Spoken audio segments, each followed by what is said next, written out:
Today he is here to throw some light on GEM and procurement procedures in school and other CTB branch related issues. Please welcome Mr. Mandeep sir.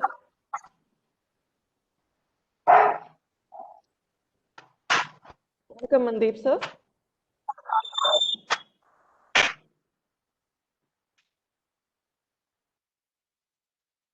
Mandeep sir आप mute हैं, अभी mute पे हैं sir. Okay sorry. सभी को नमस्कार। नमस्कार। नमस्कार मनदीप कुमार जी। नमस्कार। नमस्कार। बहुत बधाई आपकी प्रमोशन पर। पहले नई रिस्पॉन्सिबिलिटीज आप मिली है। नमस्कार सर। नमस्कार। अभी तक टीचिंग में आप एक्सपर्ट थे, अब नई पोस्ट मिली है तो इसके बाद अंदर भी एक्सपर्ट हो जाएंगे और उसी को ध्यान में रखते हुए ये ट्रेनिंग आयोजित की गई है। और आज की जो ट्रेनिंग है वो सब प्लीज म्यूट कर लें, सभी बीच में डिस्टर्ब हो रहा है थोड़ा सा। आपको पूछने का टाइम दिया जाएगा, उस समय अनम्यूट कर लेना। इस समय देख लीजिए जो अनम्यूट है उन्हें प्लीज म्यूट कर दीजिए। तो आज का जो हमारा ये टॉपिक रहेगा या सेशन रहेगा, इसका है गवर्नमेंट ई मार्केट।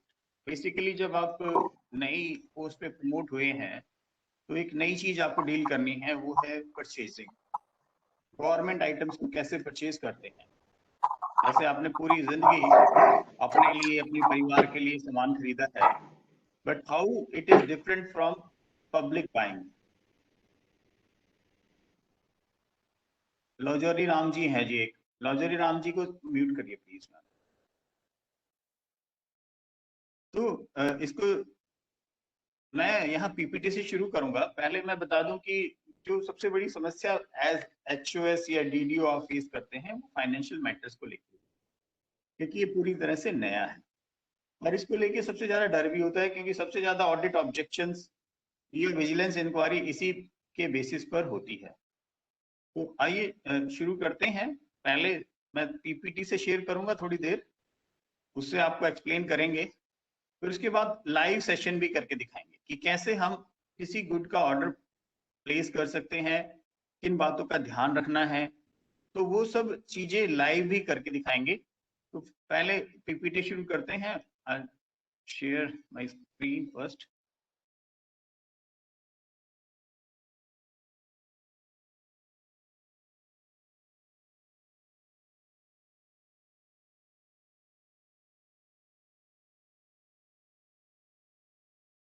आप सब देख पा रहे होंगे। और आज के हमारे सेशन का टॉपिक ये है procurement of goods and services और जेम। दो अलग अलग इसलिए हैं क्योंकि procurement of goods and services GeM के अलावा भी बाहर से भी होती है, लेकिन कौन से रूल किसको गवर्न करते हैं, आपको खरीदारी करते समय किस बात का ध्यान रखना है। जब आप ज्वाइन करेंगे पहली बार तो आप बायर बने, कंसाइनी कौन हो, पेइंग अथॉरिटी कौन हो, कैसे वो चेंज करना है नाम, किससे बात करनी है चेंज कराने के लिए। और इसके अलावा थोड़ा बहुत टाइम बचेगा तो we will discuss about care taking branch कि वो क्या क्या करती है और आपको किन बातों के लिए वहां पर लिखना है या उनसे बात करनी है। तो मैं आपको सबसे पहले बता दूं कि जितनी भी फाइनेंशियल मैटर्स हैं, खास तौर पे परचेजिंग, कंडमेशन, स्टॉक कैसे मेंटेन होगा, बिडिंग कैसे होगी, रिकॉर्ड कैसे मेंटेन होगा, इशू रजिस्टर कैसे बनेगा, वो सब चीजों को डील करता है जनरल फाइनेंस रूल 2017। पहले 2005 था।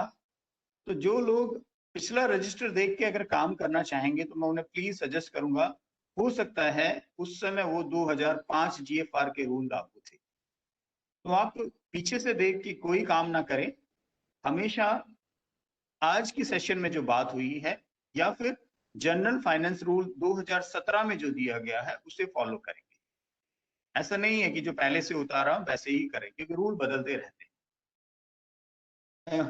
सबसे पहले जानते हैं कि ये है क्या प्रोक्योरमेंट ऑफ गुड्स, यानी जो सामान हम खरीदते हैं स्कूल के वो क्या चीज है और कौन से रूल उसको लागू मतलब उसके ऊपर लागू होते हैं और कौन उन्हें खरीद सकता है।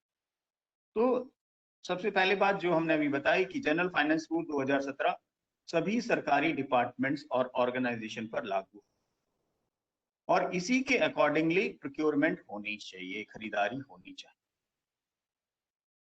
इसके अंदर डिटेल में प्रोसेस दी हुई है, सारी इंस्ट्रक्शन दी हुई है कि भाई कैसे आपको परचेजिंग करनी है, कहाँ से करनी है, करते समय क्या सर्टिफिकेट लिखना है, कौन इसके लिए कॉम्पिटेंट है, वो सब चीजें।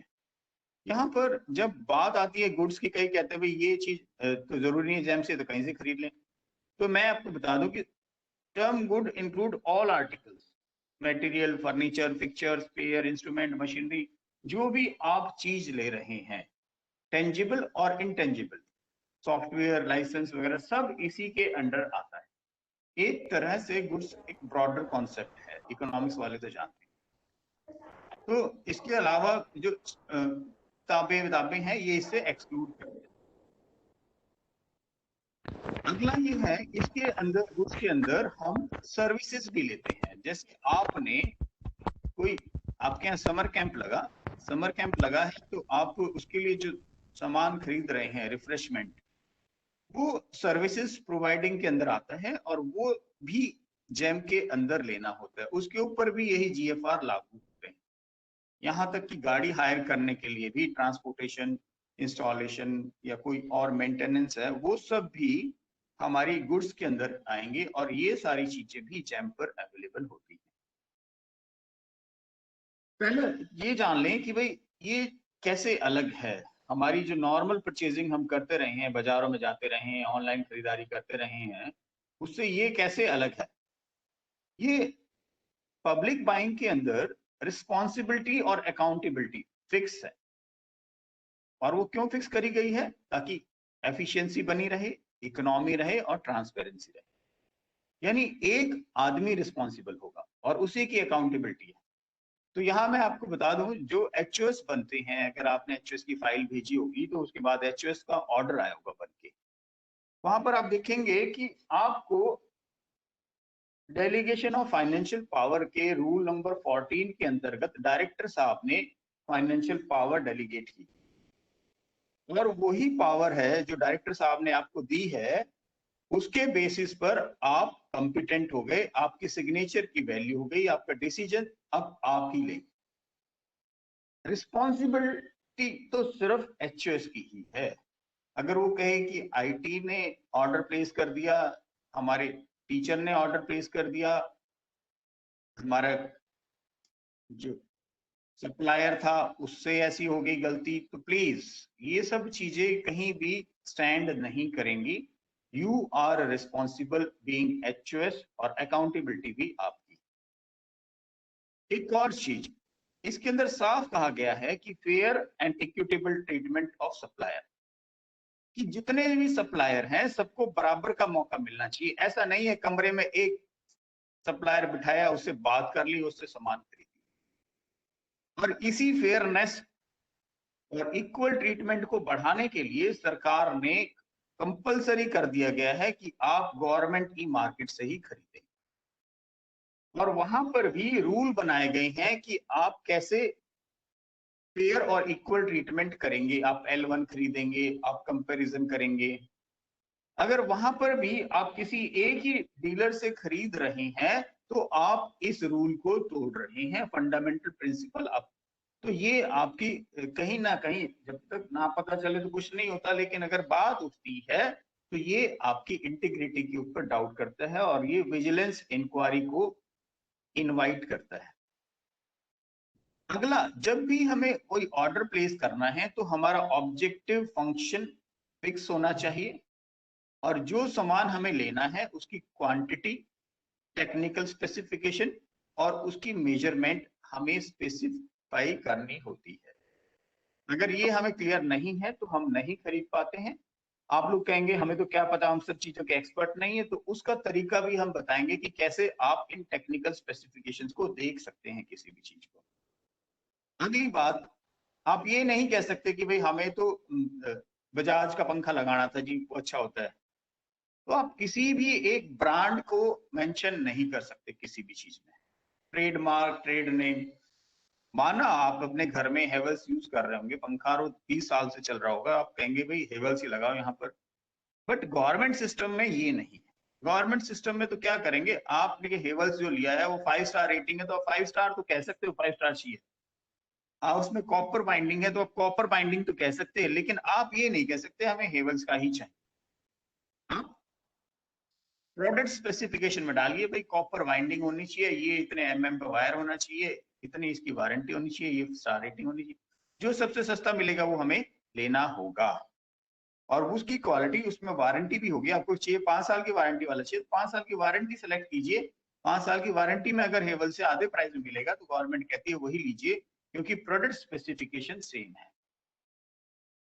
इसी बात को और आगे दिया हुआ है कि आप अपनी जो क्वालिटी क्वांटिटी सब स्पेसिफाई करें, मेंशन करें, और जो बेसिक रिक्वायरमेंट्स हैं उसको पूरा करते हुए परचेसिंग करें, ताकि फालतू का खर्चा अवॉइड किया जा सके, टू अवॉइड अनवारंटेड एक्सपेंडिचर। और जो भी ऑफर हम इनवाइट करते हैं, पहले भी जैसे लिमिटेड टेंडर यूज करते थे, मैं आपको बता दूं जो कोटेशन आती थी ना पहले स्कूलों में, that was called limited tender purchase.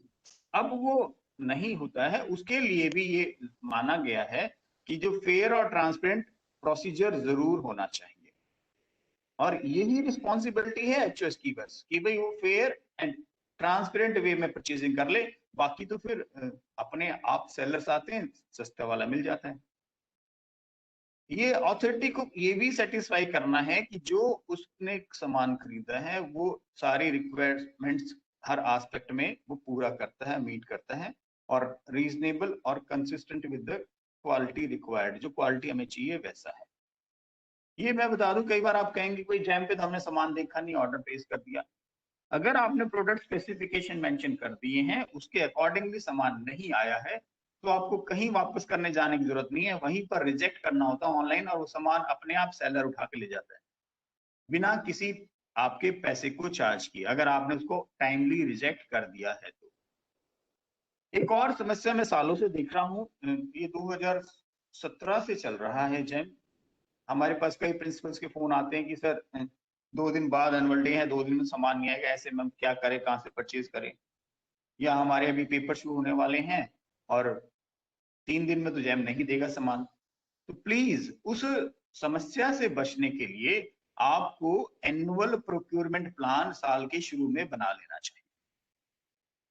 आपको पता है सितंबर में पेपर होने हैं, तो आप जुलाई से पहले ही पेपर मंगा लें। आपको पता है कि अक्टूबर में हम एनुअल डे मनाना है, तो एनुअल डे के लिए जो प्राइजेस चाहिए या बाकी सामान चाहिए, वो आप उसको पहले से ही ऑर्डर प्लेस कर दें, ताकि लास्ट टाइम का रश ना रहे और फिर आपको क्वालिटी कॉम्प्रोमाइज ना करना पड़े, या अनफेयर मीन्स यानी किसी एक डीलर से प्रायोरिटी देते हुए सारा ऑर्डर उसको ना देना पड़े। अगला प्रश्न उठता है कि कौन है कॉम्पिटेंट अथॉरिटी जो सामान खरीदेगा।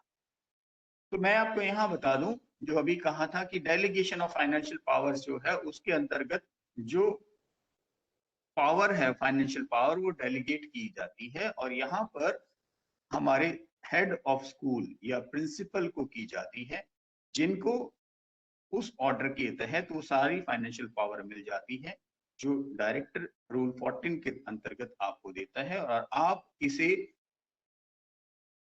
पावर को यूज करते हुए परचेजिंग करते हैं, और इसीलिए आपके साइन मैटर करते हैं। इसके लिए आपको पता है, सबसे पहले जब भी स्कूल में ज्वाइन करेंगे और आप हेड ऑफ सीनियर मोस्ट हैं, अगर अकेले वाइस प्रिंसिपल है तो आप ही हैं, आप एचओएस की फाइल मूव करेंगे जो MIS पर उसके संबंधित एक लिंक दिया हो, और उस ऑर्डर के आने के बाद ही कोई परचेज करेंगे, उससे पहले नहीं करेंगे कि भाई वो तो ऑर्डर तो आ जाना है, परचेज कर लो, नहीं।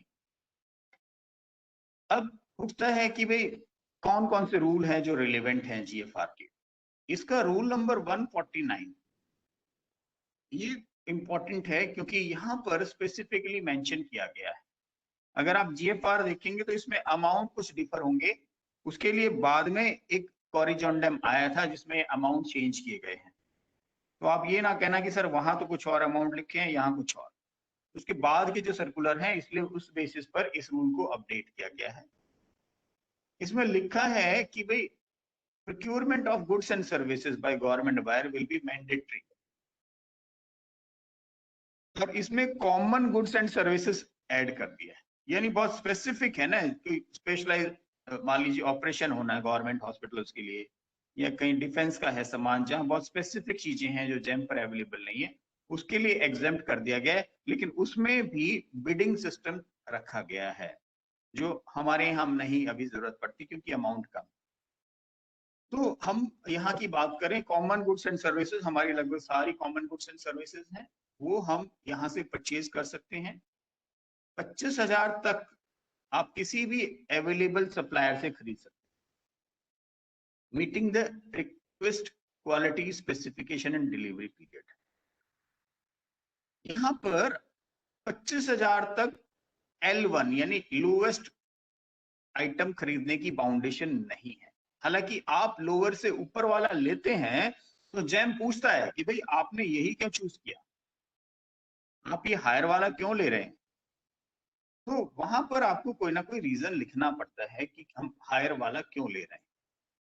25,000 से लेके 5 लाख तक का जो है, उसके अंदर जो जेम के अंदर सबसे लोवेस्ट प्राइस, इसको इस वर्ड के लिए हम यूज करेंगे L1 आगे।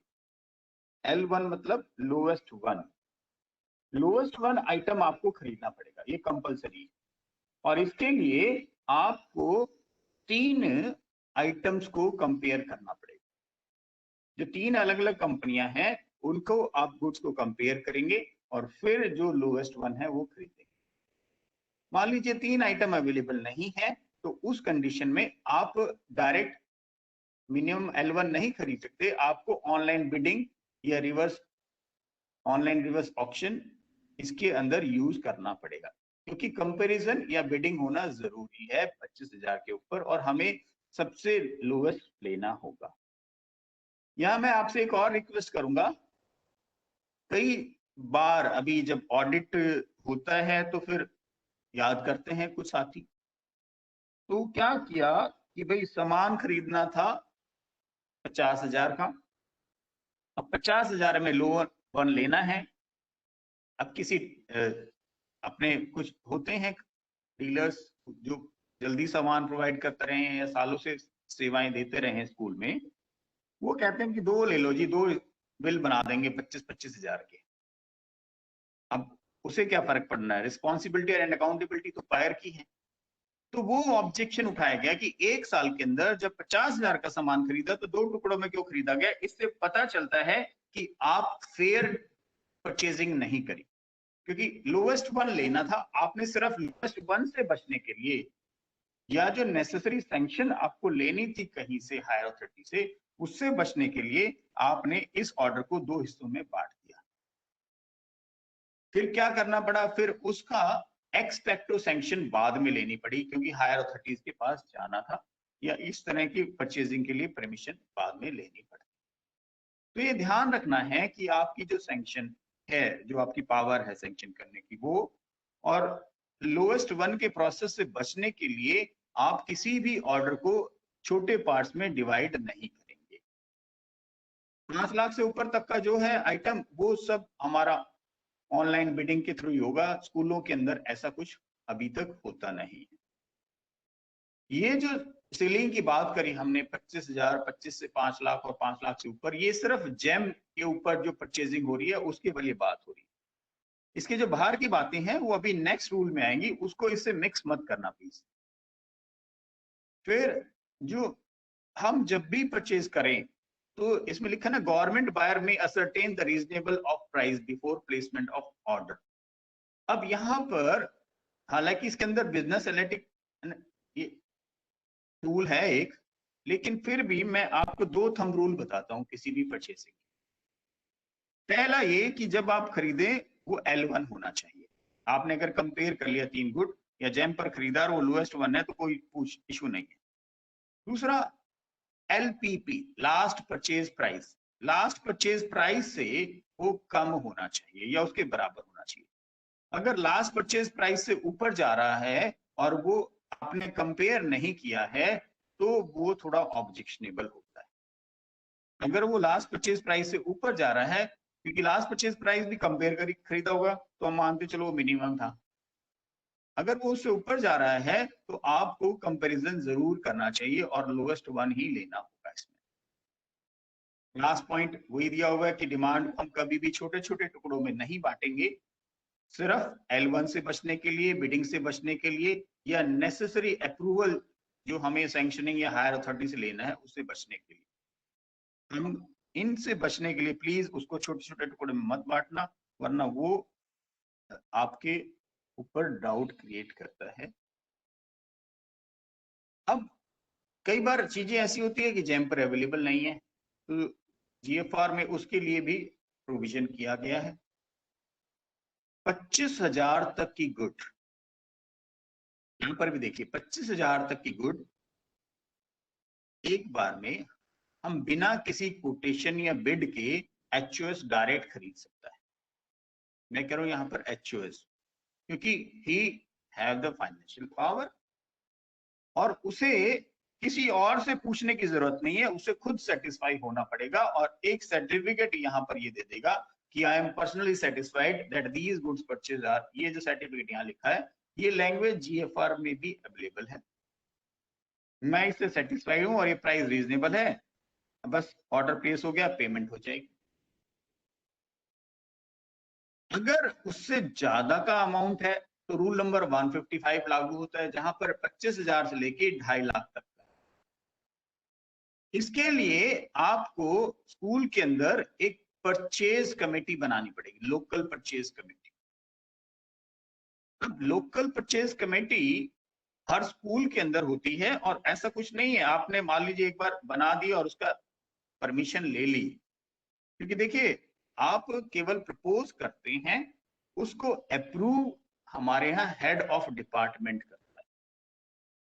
आप नोटिंग शीट बनाएंगे, उसमें लिखेंगे कि approval for the constitution of local purchase committee, उसमें नाम दे देंगे, 3 लोगों के नाम होते हैं, उनके नाम जाएंगे, डिस्ट्रिक्ट फाइल जाएगी और वो अप्रूव होके आएगी।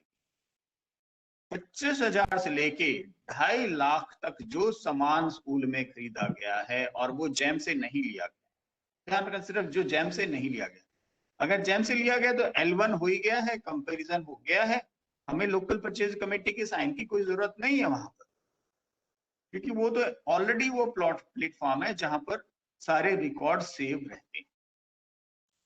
तो यहाँ पर परचेज कमेटी एक सर्टिफिकेट देगी।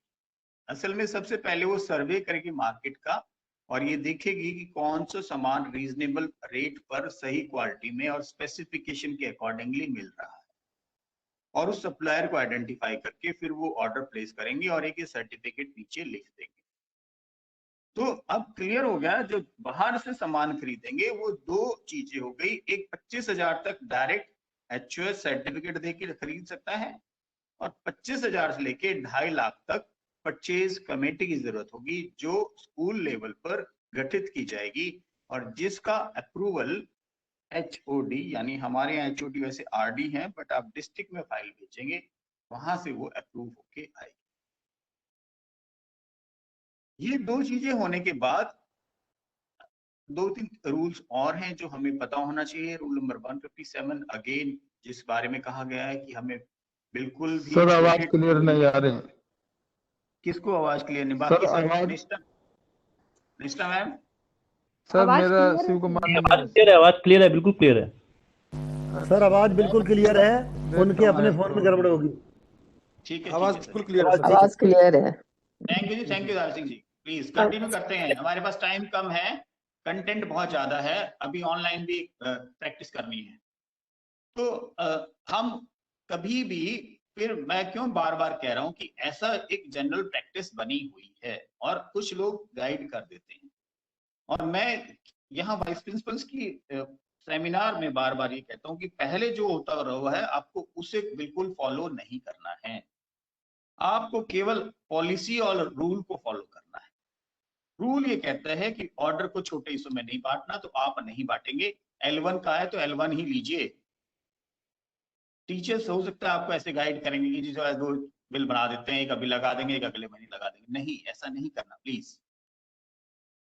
कोड ऑफ इंटीग्रिटी की बात यहाँ पर की गई है। जो हम इंटीग्रिटी की बात करते हैं वो यहाँ इनमें से कोई भी एक बात अगर निकल के आती है तो वो इंटीग्रिटी पे डाउट करती है और वो विजिलेंस इंक्वायरीज को इनवाइट करती है। यहाँ पर है कि कोई भी कंट्रोवर्शियल मैनर में कोई काम नहीं होगा। प्रोक्योरिंग जो है वो बिल्कुल फेयर होनी चाहिए। किसी भी तरह का गिफ्ट, ब्राइब, रिवॉर्ड, कोई मटेरियल बेनिफिट डायरेक्ट इनडायरेक्ट नहीं होना चाहिए और किसी को भी अनफेयर एडवांटेज नहीं देनी है। मान लीजिए हमारे पास 50 सेलर हैं जेम पर, तो हम किसी एक को चूज कर रहे हैं तो उसके पीछे हमारा रीजन होना चाहिए कि क्यों चूज किया है।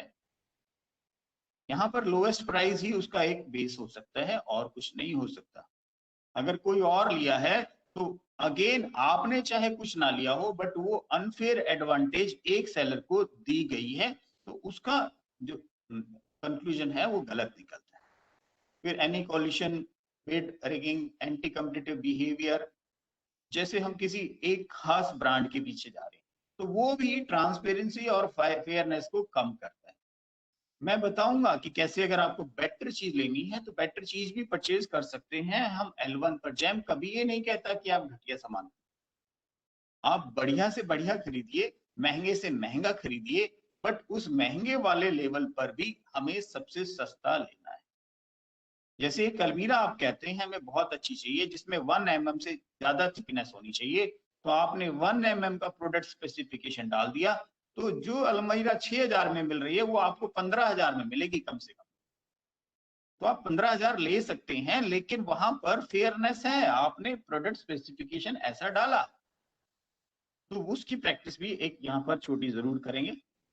इसके बाद आइए जानते हैं कि यूजर गाइड, एक यहाँ पर मैं पहले पीपीटी दिखाऊंगा। ये आपको इसलिए दिखा रहे हैं कि कल को अगर आप भूल जाएं तो इस पीपीटी से आपको याद आ जाएगा कि यहाँ क्या दिखाया गया था और क्या करना है। क्योंकि जो लाइव डेमो दूंगा उसके अंदर तो वो लाइव चलता रहेगा, इतना आप कोरिलेट नहीं कर पाएंगे किसी चीज से। तो ये सेकेंडरी यूजर्स के लिए है जो गाइड है। सेकेंडरी यूजर क्यों है मैं जरा देख लो आप। यहाँ पर एक होता है प्राइमरी यूजर जो हर डिस्ट्रिक्ट के डीडी को बनाया हुआ। जब हमने पहली बार शुरू किया गया था तो क्योंकि एक यह नजर रखने के लिए कि कौन सा स्कूल कहां से कितने अमाउंट की परचेज कर रहा है, किस डीलर से कर रहा है, डिपार्टमेंट का एक रिस्पॉन्सिबल आदमी की जिम्मेदारी तय करने की बात। डिस्ट्रिक्ट लेवल पर प्राइमरी यूजर है डीडी डिस्ट्रिक्ट, उन्होंने ही आपके स्कूल को ऐड किया हुआ है और उन्हीं के थ्रू आप लोग सेकेंडरी यूजर बनते हैं।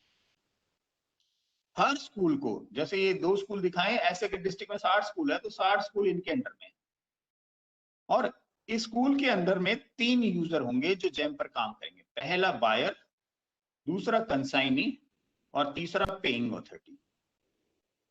बायर और कंसाइनी एक आदमी हो सकता है कई बार, अगर मान लो लोग कम हैं तो ये दोनों काम एक आदमी कर सकता है, बट पेइंग अथॉरिटी यहाँ सेपरेट। अब जरा इनके थोड़े काम समझ लेंगे तो आपको डिसाइड करना इजी होगा कि कई स्कूलों में अगर मान लो फंक्शनल नहीं है, ये पहले वाले चले गए, तो हमें किसे सौंपना है ये काम। जो बायर है, बायर वो है जो ऑर्डर प्लेस करेगा, और हमारे हिसाब से HOS है जो ऑर्डर प्लेस करेगा, क्योंकि यहाँ पर जेम के अंदर जो ऑर्डर प्लेस होंगे उसके अंदर ई साइन किया जाता है, ई सिग्नेचर। 2-3 तरह के सिग्नेचर होते हैं। डिजिटल सिग्नेचर होता है जो अब शायद आप बनवा रहे हैं, CBSE के लिए बनवाएंगे या इनकम टैक्स पर्पस के लिए भी बनवाते हैं। एक होता है ई सिग्नेचर। ई सिग्नेचर के अंदर आपका आधार नंबर के बेस पे आपका नाम ऐड किया गया है, तो इट मींस जो फोन नंबर है वो भी आधार के रिकॉर्ड से लिया गया है, कोई अपनी तरफ से फीड नहीं कर सकता इसमें। तो ये मान लिया गया कि जिसका आधार था उसके पास OTP आया, उसने वेरीफाई कर दिया, अब वही आदमी सारे ऑर्डर प्लेस कर रहा है। तो बायर जब ऑर्डर को फाइनलाइज करता है तो वेरीफाई करता है, उसके आधार वाले फोन नंबर पर एक OTP आता है, उस OTP के डालने पर वो ऑर्डर कंफर्म होता है। तो पूरी रिस्पॉन्सिबिलिटी सामान खरीदने की उस आदमी पर आ गई जिसने ऑर्डर को वेरीफाई किया, और हमारे यहाँ पर HOS है जो ऑर्डर प्लेस करेगा। तो बायर हो गया HOS। सेकंड हो गया कंसाइनी, जो सामान को रिसीव करेगा। अब हमारे तो स्कूलों में 10 तरह के स्टॉक होती हैं, 10 तरह के स्टॉक्स के लिए ऑर्डर प्लेस किया जाता है। लेकिन क्या करेंगे, अब एक कॉमन कंसाइनी होगा स्कूल का जो सबसे पहले ऑन सामान को रिसीव करेगा ऑनलाइन बेसिकली उस सेलर से, और फिर वो जिसका चार्ज होगा उसको हैंड ओवर कर देगा, उससे रिसीविंग ले लेगा। तो ऐसे केसेस में एक ट्रेंड ये पाया गया, इजी ये रहता है कि जिस हेड की सबसे ज्यादा परचेजिंग होती है उसके आदमी को कंसाइनी बना दिया जाए। लेकिन अगर वो टेक्नो सेवी नहीं है, उसको कंप्यूटर चलाना नहीं आता, तो मैं नहीं कहूंगा कि भाई आप एसएमसी वाले को ही बनाओ या किसी ऐसे हेड वाले को बनाओ, नहीं। क्योंकि इसके अंदर सामान लेकर ऑनलाइन रिसीविंग भी जनरेट करनी, ग्रेडिंग मिलती है। ग्रेडिंग बताऊंगा, बायर की रेटिंग होती है यहाँ पर और सेलर की भी रेटिंग होती है, दोनों की रेटिंग है। कम रेटिंग होने पर, अगर बायर की रेटिंग कम हो गई है, आपके स्कूल की रेटिंग कम है, अच्छी सेलर आपको सामान नहीं बेचेंगे, आपके ऑर्डर दिए हुए को कैंसिल कर देते हैं वो। फिर हमसे पूछते हैं ऑर्डर कैंसिल कर दीजिए हमारा। ये ऑर्डर इसलिए कैंसिल कर दिया कि आपकी रेटिंग तो इतनी डाउन हो रही है कि कोई हर सेलर सोचता है कि आदमी तो पैसे ही नहीं देता, जबकि पैसे सारे स्कूल पे कर रहे हैं। रीजन क्या है? ना तो कंसाइनी वाला काम कर रहे हैं, ना पेइंग अथॉरिटी वाला काम कर रहे हैं। तो जैम सोचता है कि इन्होंने ना तो सामान रिसीव किया आज तक और ना ही पैसे दिए, जबकि सेलर तो डिलीवर कर चुका है। तो आप इसमें किसी भी एक ऐसे आदमी को जो ऑनलाइन सामान आने के बाद उसके अंदर रिसीविंग फीड कर दे कि I have received this much number of goods. बहुत सिंपल फॉर्मेट है, बट वो जैसे ही आए 10 दिन के अंदर अंदर वो उसकी रिसीविंग जनरेट कर दे। और पेइंग अथॉरिटी वो है जो पेमेंट की इंफॉर्मेशन फीड करेगा। यहाँ पेमेंट का राइट किसी को नहीं दिया हमने, हमारे यहाँ पर है ही नहीं, स्कूलों से पेमेंट ही नहीं होती, पीओ से पेमेंट होती है। तो पेइंग अथॉरिटी में एक ऐसा मिनिस्टर स्टाफ हो तो बहुत बढ़िया, लेकिन उसको भी कंप्यूटर यूज करे हो या बैठ के करवाए, जहां पर जैसे ही बिल पास हो वो जाए और उसमें फीड करा दे कि इस डेट को इतनी पेमेंट कर दी गई। अगर हम टाइमली पेमेंट्स करते हैं तो हमारी जो ग्रेडिंग है वो बढ़ती जाती है। तो हम लोग सेकेंडरी यूजर हैं। आप किसी नए स्कूल में जाएं तो प्लीज अपने आप को साइन अप मत करना, क्योंकि साइन अप करने का राइट सिर्फ प्राइमरी यूजर को दिया है। सेकेंडरी यूजर को तो रोल असाइन करता है प्राइमरी यूजर। तो आप सब सेकेंडरी यूजर हैं। आप डिस्ट्रिक्ट से अपना, डिस्ट्रिक्ट में हर एक डिस्ट्रिक्ट कोऑर्डिनेटर है, किसी का नहीं भी पता हो तो आप मुझे कॉल कर सकते हैं, हम उसी टीम के मेंबर हैं। बहुत सारे डिस्ट्रिक्ट के तो हम खुद ही कर देते हैं, वरना फिर उस डिस्ट्रिक्ट के कोऑर्डिनेटर का आपको नंबर दे देते। तो ये क्लियर हो गया कि आप लोग सेकेंडरी यूजर हैं। एक जैसे खरीदारी कैसे करनी है, तो हम खोलेंगे अकाउंट, अब अपना वेब एड्रेस gem.gov.in, ऊपर गूगल पे या किसी में भी इंटरनेट एक्सप्लोरर में लिख देंगे तो हमारा पेज खुल जाएगा, जहां पर इस तरह से आएगा। यहाँ पर फिर मैं आपको बार बार कहता हूँ कि हमें सिर्फ लॉगिन करना है, साइन अप कभी मत करना, क्योंकि अगर कई बार क्या होता है ना, एंथुसिज्म में नए नए एचएस जाते हैं, कह रहे हैं अकाउंट चालू करो, वो कहते हैं भाई नया को पहली बार खोल रहा है तो साइन अप कर देते हैं और आधार नंबर भर देते हैं उसमें, फिर वो ना तो अकाउंट कंप्लीट होता है, और जैम के अंदर एक बार आधार नंबर आपका कहीं फीड हो गया तो दूसरी जगह नहीं ऐड हो सकता वो। अगर आप पहले कहीं कंसाइनी या पेइंग अथॉरिटी रहे हैं तो पहले आपको वहां से हटवाना पड़ता है, फिर नया ऐड होता है। तो लॉगिन करेंगे, लॉगिन करने पर यूजर आईडी डालना होगा। यूजर आईडीज भी हमने तीनों यूजर्स को एक कॉमन फॉर्मेट बनाया हुआ है, जिसके अंदर स्कूल आईडी @बायर हो गया बायर का, स्कूल आईडी @कंसाइनी हो गया कंसाइनी का, स्कूल आईडी @पेइंग अथॉरिटी हो गया पेइंग अथॉरिटी।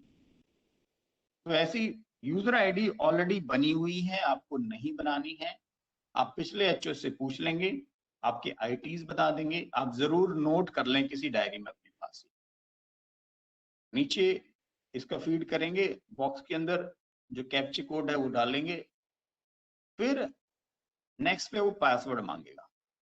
ये पासवर्ड इस ईमेल आईडी का पासवर्ड है, जो ईमेल आईडी दिख रही है ना ऊपर। आपके स्कूल में भी बायर की कोई ईमेल आईडी होगी। जब आप किसी स्कूल में ज्वाइन करें तो पिछले एचओएस को कहें कि वो आपकी ईमेल आईडी भी आपके नाम ट्रांसफर, मतलब फोन नंबर अपडेट कर दें, उसको उनका हटा के आपका डाल दें, ताकि वो ईमेल आईडी कंटिन्यू रहेगी। लेकिन कुछ स्कूलों में ऐसा होता है कि भाई मान लीजिए HOS एक्सपायर हो गया या रिटायर हो गया और अकाउंट बंद हो गया हो, या याद नहीं है, तो ऐसे केस के अंदर आप पहले अपनी ईमेल आईडी क्रिएट करवाएं, बाद में नाम ट्रांसफर करें। ठीक है, उसका पासवर्ड डालेंगे। पासवर्ड भूल जाते हैं तो फॉरगेट पासवर्ड लिंक दिया हुआ है, वहां क्लिक करेंगे। जो फोन नंबर इसके अंदर रिकॉर्ड में है उसके ऊपर OTP आता है, पासवर्ड रीसेट हो जाता है, जैसे कॉमनली ईमेल्स का हम करते हैं। बट इसमें फर्क यही है, ये गवर्नमेंट ईमेल आईडी है, यहाँ पर जैम वो जीमेल, याहू, हॉटमेल ऐसी कोई ईमेल आईडी नहीं चलेगी, केवल गवर्नमेंट ईमेल आईडी चलेगी। अगर आपके पास है @gov.in, nic.in, gembuy.in, तो आप उन्हें यूज कर सकते हैं, वरना नई भी बनवा देंगे। और नए बनाने के लिए आपको कहीं अप्लाई नहीं करना है, आपको अपने डिस्ट्रिक्ट कोऑर्डिनेटर से बात करनी है या हमसे बात करनी है, क्योंकि प्राइमरी यूजर को राइट दे दिया है, ईमेल आईडी वो खुद बना सकता है गवर्नमेंट की अपने सेकेंडरी यूजर्स के लिए। आगे बढ़ते हैं, जैसे ही हम इस पेज को खोलते हैं तो डैशबोर्ड ऊपर यहाँ दिखा हुआ, डैशबोर्ड पर क्लिक करेंगे तो ये डैशबोर्ड का व्यू दिख रहा है।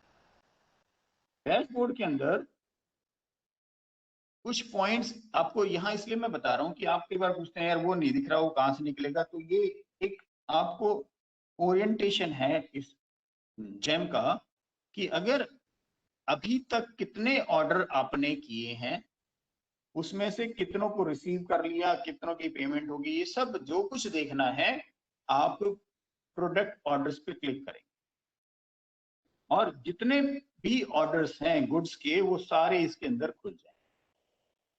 सर्विसेज के ऑर्डर देखने हैं तो आप यहाँ पर देखेंगे, एक लिस्ट आ जाएगी, लेटेस्ट से लेके और पीछे वाले तक चलते जाएंगे, ऑर्डर्स आप देख सकते हैं, किस सेलर को दिया, कितने अमाउंट में दिया, कब उसने डिलीवर किया, कब आपने रिसीव किया, वो सारी चीजें उसके अंदर आ जाएंगी। उसके बाद कई बार क्या होता है, हमने जब ऑर्डर प्लेस करना शुरू किया, सबसे पहले जब हम सामान को सेलेक्ट करते हैं तो वो आता है कार्ट में, ये कार्ट, शॉपिंग कार्ट है ना, यहाँ पर दिख रहा है, यहाँ ऑल कार्ट्स, यानी जितने भी ऑर्डर हमने शुरुआत किया है, सामान को सिर्फ सेलेक्ट किया है, तो सेलेक्ट करेंगे तो ऑल कार्ट में आएगा। फिर ऑर्डर प्लेस करने की एक प्रोसेस है, नाम सेलेक्ट करना, कंटिन्यू करना, वेरीफाई करने से पहले तक वो रहता है डिमांड में, ऑल डिमांड्स, यहां पर आप देख पा रहे हैं all demands, order under process, जितने भी ऑर्डर अभी फाइनलाइज नहीं हुए हैं लेकिन आपने सेलेक्ट कर लिया, तो सेलेक्ट कर लिए हैं, प्रोसेस के अंडर हैं, वो सब आप यहां से देख सकते हैं। कई बार क्या होता है कि आपने अभी एक सामान कार्ट में ऐड किया, फिर वो बंद हो गया, आप दोबारा फिर उसको ऐड कर रहे हो, तो आपको कहीं कुछ दोबारा करने की जरूरत नहीं है, आपका वो पहले वाला जो प्रोसेस शुरू किया था वो सब यहीं पर है इसके अंदर। एक और ऑप्शन है बायर के लिए, बिल, जो बिल हम प्रोसेस करेंगे यानी पेमेंट प्रोसेस करेंगे, यहाँ भाई इतना सामान मिला और इसको इतनी पेमेंट कर दी। कुछ चीजें और भी एक्स्ट्रा हैं, इंसिडेंट्स, इंसिडेंट्स का मतलब है कि कई बार आप सेलर से खुश नहीं हैं, कोई इश्यूज फेस कर रहे हैं, तो आप यहाँ पर इंसिडेंट रेज कर सकते हैं कि भाई ये प्रॉब्लम है, इसे सॉल्व किया जाए। और इंसिडेंट अगर किसी के खिलाफ रेज होता है तो उसकी ग्रेडिंग घट जाती है। फिर कुछ रिक्वेस्ट हम डाल देते हैं, और ये जेम अवेलेबिलिटी रिपोर्ट, ये उसके लिए है जो सामान आप बाहर से खरीद रहे हैं। अगर वो जेम अनअवेलेबल दिखा रहा है कि भाई सामान अवेलेबल नहीं है जेम पर, तभी आप उसे खरीदें, वरना फिर आप उसे यहाँ से नहीं खरीदेंगे, आप जेम से ही खरीदेंगे, बाहर से नहीं खरीदेंगे। तो इस तरह से ये डैशबोर्ड का प्रोसेस है। डैशबोर्ड पे जब क्लिक किया तो ये खुला था, और ऐसे जब हम प्रोडक्ट ऑर्डर्स पे क्लिक करते हैं तो प्रोडक्ट ऑर्डर्स की लिस्ट खुलती है, उनको हम कहते हैं ऑल कॉन्ट्रैक्ट्स। कॉन्ट्रैक्ट वर्ड इसलिए यूज किया गया है कि जब भी हम कोई ऑर्डर प्लेस करते हैं तो उसके लिए हम एक कॉन्ट्रैक्ट साइन करते हैं। मैंने बताया ना, आप ई साइन करते हैं, ई साइन करते हैं आधार का OTP डालकर। तो उस समय हम क्या साइन करते हैं, हम बेसिकली उस कॉन्ट्रैक्ट को साइन कर रहे हैं जिसके अंदर आपने मेंशन किया है कि मेरे को इस क्वालिटी की इतनी गुड्स चाहिए, और इसकी पेमेंट मैं इतने दिन में कर दूंगा, मुझे इतने दिन में डिलीवरी दे देंगे। एक जनरल फॉर्मेट बना हुआ है कॉन्ट्रैक्ट का, वो कॉन्ट्रैक्ट, इसलिए उसका नाम दिया है ऑल कॉन्ट्रैक्ट। जब हम इस पे क्लिक करते हैं तो और डिटेल खुलती है और इस तरह से उस ऑर्डर की समरी नजर आती है। हम इसके अंदर हमें ऑप्शन दिया होगा, मान लीजिए आपने ऑर्डर प्लेस कर दिया और आपने ऑर्डर प्लेस कर दिया 10 रिम का, आपको बाद में लग रहा है नहीं कम है, तो आप उस ऑर्डर को अमेंड भी कर सकते हैं। कई बार ऐसा होता है कि हमने सब कुछ कर दिया, ऑर्डर प्लेस कर दिया, फाइनल भी कर दिया, फिर आपको लग रहा है नहीं ये नहीं सामान खरीदना ज्यादा कई बार, तो हम उसके अंदर रिक्वेस्ट की, कैंसिलेशन की रिक्वेस्ट भी यहीं से डाल सकते हैं। सेलर उसको रिक्वेस्ट को मिलने के बाद कैंसिल कर देता है, आपका ऑर्डर यहीं की कैंसिल हो गया डिलीवरी से पहले पहले। तीसरा यहाँ दिया हुआ कंपेयर शीट, मैंने बताया ना 25,000 से ऊपर के जो भी सामान खरीदा, अरे ऐसा कोई हार्ड एंड फास्ट रूल नहीं है आपकी 25 से ऊपर ही कंपेयर करें, आप 5,000 की चीज भी कंपेयर कर सकते हो। वो मिनिमम थ्रेशोल्ड है कि भाई इतना तो कंपलसरी करना ही करना है, लेकिन उसके नीचे भी आप चाहो तो कर सकते हो। और वो कंपैरिजन शीट हमेशा हमेशा यहाँ पर अवेलेबल रहेगी। कभी भी कोई पूछे आपने क्यों खरीदा है तो आप कह सकते हैं कि भाई कंपेयर किया था और ये लोएस्ट वन था। फिर जब हम कंपेयर शीट जनरेट करते हैं तो कोई पूछता ही नहीं है कि ये क्यों खरीदा। अब आई बात की प्रोडक्ट सर्च कैसे करना है, इसका एक लाइव डेमो दिखाएंगे। उससे पहले थोड़ा सा आपको जनरल आइडिया दे रहे हैं कि हम सीधा यहाँ पर जो सर्च, ये लेंस बना होता है ना, इसका मतलब होता है सर्च। आप प्रोडक्ट का नाम डालिए, वो अपने आप सर्च कर देता है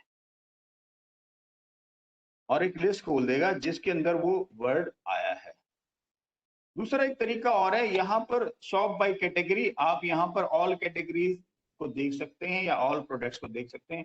मान लीजिए आपको फर्नीचर लेना है तो एक बड़े कैटेगरी है, उसके अंदर स्टूल, सिटिंग, चेयर, चेयर भी कौन सी लेनी है तो खाली चेयर डाल देंगे तो जितने चेयर के आइटम हैं, चेयर के part, chair, wooden chair, plastic chair, office chair, घर की, वो सारी चेयर्स इस कैटेगरी के अंदर जो प्रोडक्ट हैं वो शो हो जाएंगे।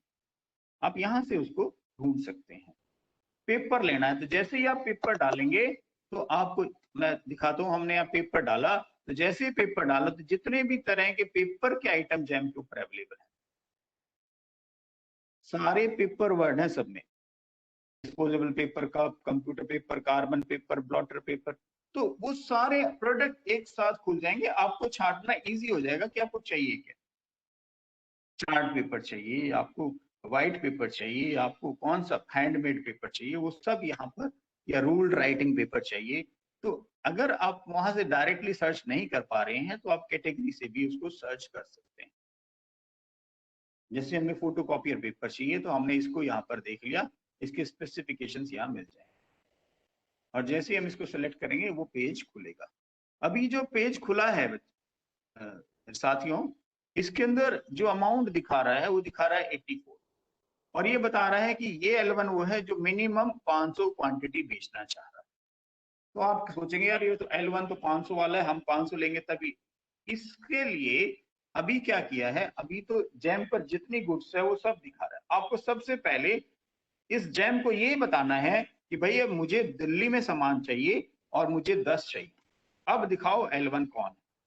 तो हम क्या करेंगे, हम सबसे पहले कंसाइनी को सिलेक्ट करें और उसके अंदर कंसाइनी का नाम सेलेक्ट करेंगे और क्वांटिटी डालेंगे तो ये वाला जो L1 है ये अपने आप हट जाएगा, क्योंकि ये सेलर जो 500 गुड मिनिमम बेच रहा है वो 10 तो बेचेगा नहीं, ये हो जाएगा बाहर।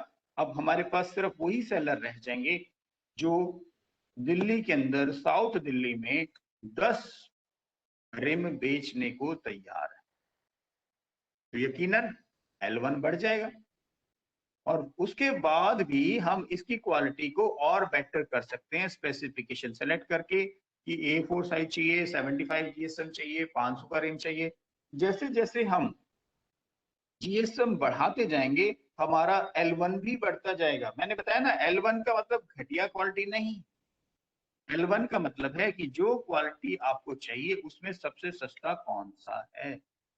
अभी देखिए हमें जो मिल रहा है वो एक पैकेट 147 का हो गया, कहाँ तो वो 84 का था, अब वो 47 का हो गया, 147, प्राइस डबल हो गया। बट अब मार्केट में यही अवेलेबल है, हमें यही लेना पड़ेगा। हमने यहाँ पर डिलीवरी लोकेशन जो कंसाइनी को सिलेक्ट किया, क्वांटिटी सिलेक्ट करी, देखिए L1 आ गया 147 रुपीज का। अब हम जो पेपर खरीदेंगे वही बिंदल का पेपर जो 84 में था, अब वो 147 रुपए मिल रहा है, क्योंकि दिल्ली में और 10 देने वाला इतने ही पैसे में देगा। हम कंपेयर कर सकते हैं। कंपैरिजन के लिए हर एक प्रोडक्ट के नीचे ऐसे कंपेयर का ऑप्शन है। जैसे ही आप उसको टिक मार्क करेंगे वो नीचे ऐड हो जाएगा। यहाँ पर आप देखिए ये पहला ऐड हो गया, फिर दूसरा ऐड हो गया, फिर तीसरा ऐड। तीनों को ऐड करने के बाद कम से कम 3 कर सकते हैं, ज्यादा भी कर सकते हैं, 4 भी, बट 3 बहुत है। स्टार्ट कंपैरिजन पे क्लिक करेंगे तो आप देखेंगे कि एक ऐसी आ गई जिसमें तीनों का कंपैरिजन ये शो कर रहा है कि एक ट्राइडेंट का है, एक बिंदल का है और एक एनी अदर है। 3 प्रोडक्ट्स हमने कंपेयर किए, सबसे कम वाला प्रोडक्ट वो अभी भी यहाँ दिखा रहा है और इसी की सारी डिटेल दी हुई है। आपको लगता है कि भाई नहीं ये ब्रांड नहीं लेना, ये अच्छा नहीं था, तो आप यहाँ देखिए प्रोडक्ट स्पेसिफिकेशन देखने का तरीका है ये कि भाई इसकी जो ओपेसिटी है ये 85 है और जिसकी 95 है वो महंगा है।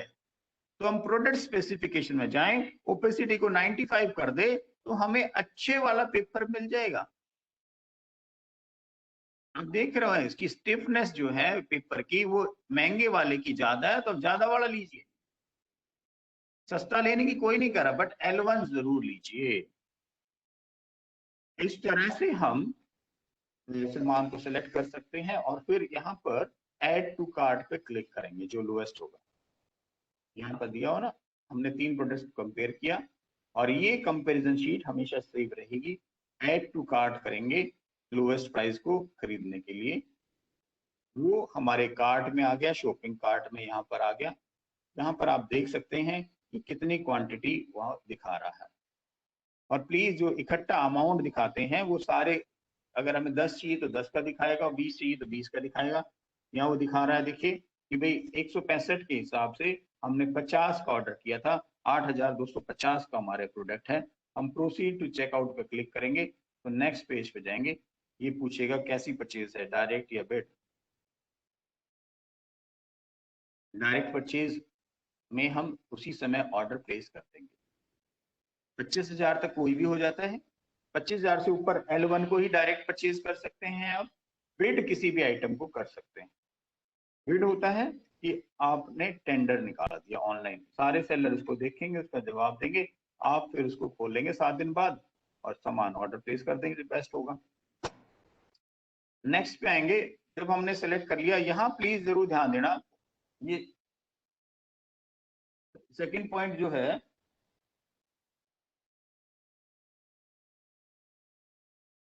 सेकंड पॉइंट जो है यहाँ पर देखिए आप कि कंसाइनी जरूर देखें।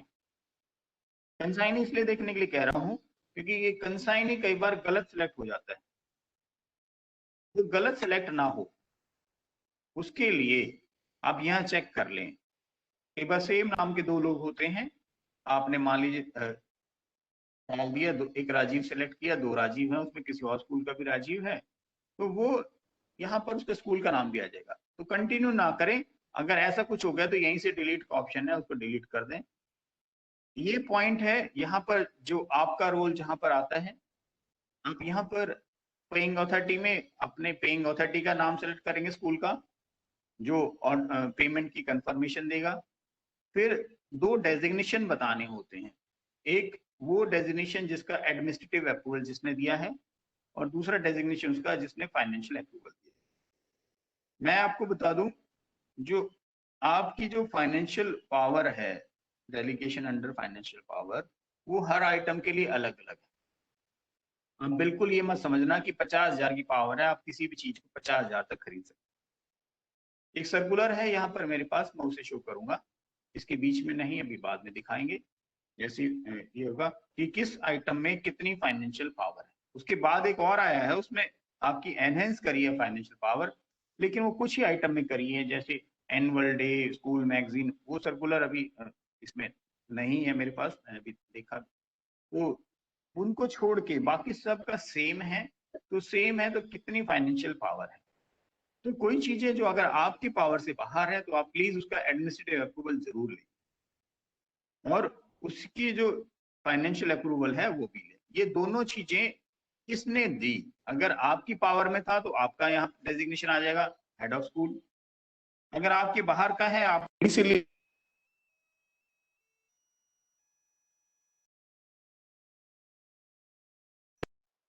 का है तो आप उसका यहाँ डेजिग्नेशन डाल दें। डायरेक्टर से आया है, आरडी से आया है, वो डाल देते हैं। फाइल अपलोड करनी है, जहां उस फाइनेंशियल अप्रूवल को अपलोड करते हैं। फाइनेंशियल अप्रूवल डिस्ट्रिक्ट से ग्रीन शीट आई है तो ग्रीन शीट को यहाँ पर स्कैन करके डाल दें, वरना एक आपका फाइनेंशियल अप्रूवल का सैंक्शन का सेट फॉर्मेट है जो बिलों के साथ लगता है, उसी को आप बनाएं पहले। एक में इसमें बहुत तरीका ये भी हो सकता है कि जैसे मान लीजिए आपको स्टेशनरी आइटम्स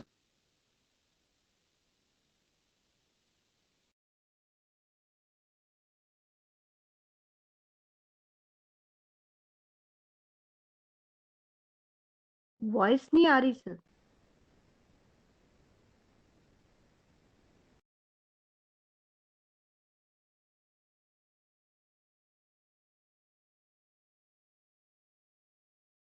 सर की आवाज नहीं आ रही। आवाज नहीं आ रही सर। आवाज आ रही है? आवाज नहीं आ रही। अभी आवाज आ गई क्या? ऑडियो वीडियो दोनों गायब हो गए। ऑडियो वीडियो दोनों गायब हो गए। सेक्शन को अपलोड करेंगे और कंटिन्यू करेंगे। आपको कॉन्ट्रैक्ट नजर आएगा, जो कॉन्ट्रैक्ट साइन करेंगे। यहाँ पर ये कॉन्ट्रैक्ट जनरेट हुआ है, नीचे एक्सेप्ट एंड सेव। ये एक्सेप्ट एंड सेव HOS ही करेगा, बायर इसलिए उसको बनाया गया है क्योंकि ऑर्डर को कॉन्ट्रैक्ट को साइन करने की कंपिटेंट अथॉरिटी वही है। जैसे ही एक्सेप्ट एंड सेव करेंगे तो नीचे आ जाएगा verify. When you click on the verify, वो आपके फोन पर एक OTP भेजते हैं और उस OTP को डालेंगे तो लिखा आ जाएगा your contract on number 10 has been successfully saved और ऑर्डर प्लेस्ड। ये प्रोसेस हो गया ऑर्डर प्लेस करने का। इतना ही टाइम लगता है, और इसके नीचे आप अपने कॉन्ट्रैक्ट ऑर्डर, सैंक्शन ऑर्डर या फाइनेंशियल डिटेल्स को भी देख सकते हैं। दूसरा ऑर्डर करने के लिए दोबारा डैशबोर्ड पे जाएंगे और ऑर्डर प्लेस करेंगे। ये तो हो गया ऑर्डर प्लेस करने का। अब यहाँ पर मैं बता दूं कि बायर रेटिंग जो चलती है कैसी होती है। यहाँ पर टाइमली एक्सेप्टेंस की बात करें, टाइमली एक्सेप्टेंस की बात करें तो 10 दिन के अंदर हमें ऑर्डर को, जो सामान डिलीवर हुआ है, उसको ऑनलाइन एक्सेप्ट करना है हमारे कंसाइनी को। और टाइमली पेमेंट की बात करें तो वहां पर भी पेमेंट टाइमली होनी चाहिए, जिसके अंदर SLA पीरियड दिया है 10 दिन का। उसके ऊपर अब जैसे जैसे दिन जाते हैं तो कुछ परसेंटेज हमारे पॉइंट कम हो जाते हैं। अगर हम उस पीरियड के अंदर अंदर कर लेते हैं तो हमें पूरे 5 मार्क्स मिलते हैं। और हमारे यहाँ ऑर्डर प्लेसिंग और बिड क्लोजिंग जो है, उसकी कोई, हम बिड से तो खरीदते नहीं है तो उसके मार्क्स हमारे पूरे ही बने रहते हैं, वहां पर हमारे कोई कम नहीं। तो ये वेरियस सर्विस लेवल्स हैं जो जेम ने क्रिएट किए हैं कि भाई पहला अगर ऑर्डर आपने सेलेक्ट कर लिया तो 10 दिन के अंदर अंदर ऑर्डर प्लेस कर दिया, सामान डिलीवर हो गया, डिलीवर वाले दिन से 10 दिन के अंदर अंदर आपने उसका CRAC जनरेट कर दिया। CRAC जनरेट नहीं किया है, मान लीजिए कई बार डीलर सामान दे जाता है और उसको डिलीवर ऑनलाइन नहीं दिखाते, तो आप उसे कहेंगे कि भाई ऑनलाइन डिलीवर कर दो, तभी आप उसकी रिसीविंग जनरेट कर पाएंगे। तो जिस दिन वो डिलीवर दिखाता है उस डेट से हमें 10 दिन, वो आप इन सबको ध्यान में रखते हुए परचेजिंग करें। कुछ चीजें लास्ट में एक बार रिमाइंडर की तरह दोबारा हमने डाली हैं कि भाई जो सेकेंडरी यूजर है उसकी यूजर ID ऑलरेडी अलॉट कर दी गई है। अगर वो भूल जाते हैं तो अपने डिस्ट्रिक्ट के मास्टर ट्रेनर से बात करेंगे कि उनकी यूजर ID क्या है स्कूल की। वो फॉर्मेट मैंने आपको बताया, स्कूल ID @ आगे buyer, consignee and paying authority है ज्यादा। फिर जब भी आप इसको लॉग इन करेंगे तो प्लीज लॉग इन करेंगे, क्रिएट नहीं करेंगे, क्योंकि अकाउंट आपके ऑलरेडी बने हुए हैं, स्कूल को राइट नहीं दिया है नया अकाउंट बनाने, तो कभी भी साइन अप नहीं करेंगे। तीसरा, अगर पासवर्ड भूल जाते हैं तो आपको इधर उधर किसी के पास जाने की जरूरत नहीं है, आप सिर्फ फॉरगेट योर पासवर्ड पे क्लिक करेंगे, आपका ये पासवर्ड जैम हेडक्वार्टर भी नहीं बता सकता, ये एनआईसी भी नहीं बता सकती, क्योंकि किसी भी कंट्रोलिंग में जो टेक्निकल बंदा है उसको ये राइट ही नहीं दिया है कि वो किसी का पासवर्ड देख सके। तो पासवर्ड आप ही को रीसेट करना है अपनी गवर्नमेंट ईमेल आईडी का। अगर सेट नहीं कर पा रहे हैं तो उसका रीजन यही है कि आपके पहले वाले एचएस का फोन नंबर वहां फीड है, उससे आप फोन नंबर चेंज कर दीजिए। वहां पर जाके वो भी आप ही कर सकते हैं, कोई और हमें कहते हो आप कर दीजिए तो हम नहीं कर सकते। और जब भी कोई यहाँ से ट्रांसफर होता है स्कूल से या आप कहीं जान करते हैं नई जगह, तो जाइए और सबसे पहले अपने जेम पर अपने नाम और फोन नंबर अपडेट कर दीजिए, और ऐसे ही गवर्नमेंट ईमेल आईडी पर भी फोन नंबर अपडेट कर दीजिए। अगर ये दोनों चीजें अपडेट हो जाती हैं तो आपको कोई भी ऑर्डर प्लेस करने में कोई दिक्कत नहीं आएगी। एक और चीज, जेम पर रजिस्ट्रेशन के लिए ये जरूरी है कि आधार नंबर में आपका फोन ऐड होना चाहिए। जिन लोगों ने मान लीजिए 10 साल पहले आधार नंबर बनवाया, आधार कार्ड बनवाया और उस समय कोई फोन नंबर दे दिया, वो अब फोन नंबर नहीं है, बंद हो गया है या हो गया है, तो ऐसे कंडीशन में आपके पास ओटीपी आएगा तो उस नंबर पे जाएगा, तो आप उसे जेम अकाउंट में आप अपना नाम ऐड नहीं कर पाएंगे। तो सबसे पहले इस स्थिति में क्या करना है कि आप चेक कर लें, यूआईडीआई की साइट है, unique identification authority of India, उसमें जाके देख लें कि आपके आधार में कौन सा फोन नंबर दिया है। वरना आपको लग रहा है कि पुराना है या बंद हो गया है या कोई ऐसा है, तो आप नजदीक के पोस्ट ऑफिस में जाइए या तहसील के ऑफिस में जाइए या एसडीएम ऑफिस में जाइए, जहां पर आधार अपडेट सेंटर खुले हुए, वहां पर जाकर अपने आधार की डिटेल्स में अपना फोन नंबर ऐड करा दीजिए। अगर ऐसा आप करा देते हैं तो फिर आप जेम के अंदर ऐड हो जाएंगे। तो इन चीजों का ध्यान रखेंगे तो जेम अकाउंट आप यूज कर पाएंगे। तो इतना बताकर अब एक लाइव डेमो में दूंगा कि कैसे हमें कोई परचेजिंग करनी है। उससे पहले मैं आपको बता दूं, हमने कहा था कि जो फाइनेंशियल पावर की बात कर रहे थे कि कितना है एचओएस को डेलीगेशन ऑफ पावर। तो ये 2015 का सर्कुलर है, इसके बाद अभी 2018 इसमें भी आया है एक, जिसके अंदर कुछ पावर्स बढ़ा दी गई है। इसकी कॉपी अभी मेरे पास नहीं है, तो इसमें दिया हुआ है ये। और मैं बता दूं कहाँ बढ़ा हुआ, annual day, school magazine and local tour, इन 3 चीजों में बढ़ाया, बाकी सब चीजें लगभग सेम। तो यहाँ पर आप देखेंगे कि जो अमाउंट है बहुत सारी चीजों में आज भी 5,000, 10,000, 14,000, कहीं 10,000 ऐसा अमाउंट है। आपको हर चीज में 50,000 नहीं है। जैसे मैं एक बहुत सिंपल से एग्जांपल देता हूं, आप किसी भी एम्प्लॉय का 500 रुपए से ज्यादा कन्वेंस अलाउंस साइन नहीं कर सकते। फाइनेंशियल पावर इतनी है, डेलीगेट की गई है। दिल्ली गवर्नमेंट का एक डेलीगेशन ऑफ पावर का एक सर्कुलर है, अभी यहाँ पर है मेरे पास, मैं वो भी दिखाऊंगा। उसके अंदर साफ मेंशन है कि जो हेड ऑफ ऑफिस है वो 500 रुपए तक ही सैंक्शन कर सकता है। फिर चाहे आपके क्लर्क के 2,000 खर्च हुए, लेकिन आप 500 से ज्यादा नहीं दे सकते। अगर ज्यादा देने हैं तो आपको हायर अथॉरिटी से अप्रूवल लेना पड़ता है। तो ये सब जो फाइनेंशियल पावर्स जो दी हुई हैं, वोकेशनल में 8400 रुपए खर्च कर सकते हैं, मटेरियल एंड इक्विपमेंट्स खरीदने हैं तो साइंस ब्रांच है तो 60,000 तक है, सीनियर सेकेंडरी है, होम साइंस है तो 9,000 है, 20,000 सेकेंडरी के लिए है। तो ये जो अगर इससे ऊपर जाता है अमाउंट, ऐसा नहीं है आप नहीं खरीदे, स्कूल के लिए खरीदना ही नहीं, आपके पास पैसा आया है, नया स्कूल बना है या कोई किसी और स्पेशल प्रोविजन से आपको हेड अलॉट किया गया है, तो आप उसकी एक फाइल बनाएंगे जिसके अंदर आइटम्स लिखेंगे क्या क्या खरीदना है। जैम से अगर उसकी प्रोडक्ट स्पेसिफिकेशन की कॉपी भी निकाल ले तो और अच्छा हो जाएगा। एक डिटेल बनाएंगे और उसके अंदर लिख देंगे कि भाई इतना अमाउंट फर्नीचर के लिए, इसमें ये चेयर, इतना टेबल, इतना स्टूल, फिर इतना दूसरा आइटम, वो सब बनाकर आप एक फाइनेंशियल एडमिनिस्ट्रेटिव अप्रूवल और फाइनेंशियल सैंक्शन, जिसको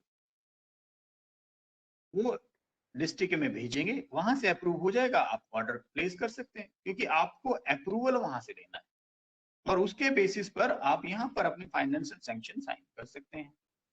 यहाँ पर देखिए केवल 3 नाम दिए हैं, PWF, BKS and PTA। BKS अब SMC हो गया। केवल इन्हीं 3 हेड्स पर आपको 50,000 तक की खर्च करने की छूट है, बाकियों में नहीं है। ये है आपके पावर की बात कि कितनी पावर है आपको सैंक्शन करने की। अब यहाँ इसे प्लीज जैम के ऑनलाइन परचेज वाले रूल से, जैम के ऑफलाइन परचेज वाले रूल से और इस फाइनेंशियल पावर को तीनों को मिक्स नहीं करना है।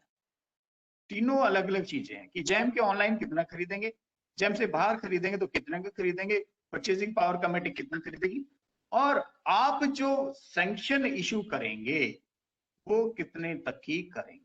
फाइनेंशियल पावर आपके पास कितना, ऑर्डर आप भी प्लेस करेंगे चाहे 3 लाख का हो, लेकिन उसमें क्या करेंगे, हम फाइनेंशियल अप्रूवल डिस्ट्रिक्ट से ले लेते हैं।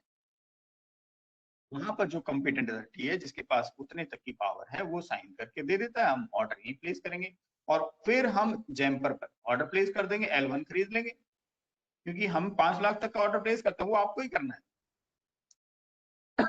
तो इस पूरी प्रोसेस को आप थोड़ा सा, जब इस सर्कुलर को भी शेयर कर लेंगे, मैंने भेज दिया है SCRT में, वो उन्होंने लिंक में डाल दिया होगा। एक और जो शुरुआत मुझे वहां से करनी थी, लेकिन कोई बात नहीं, मैं बोला हुआ था तो वो रह गया।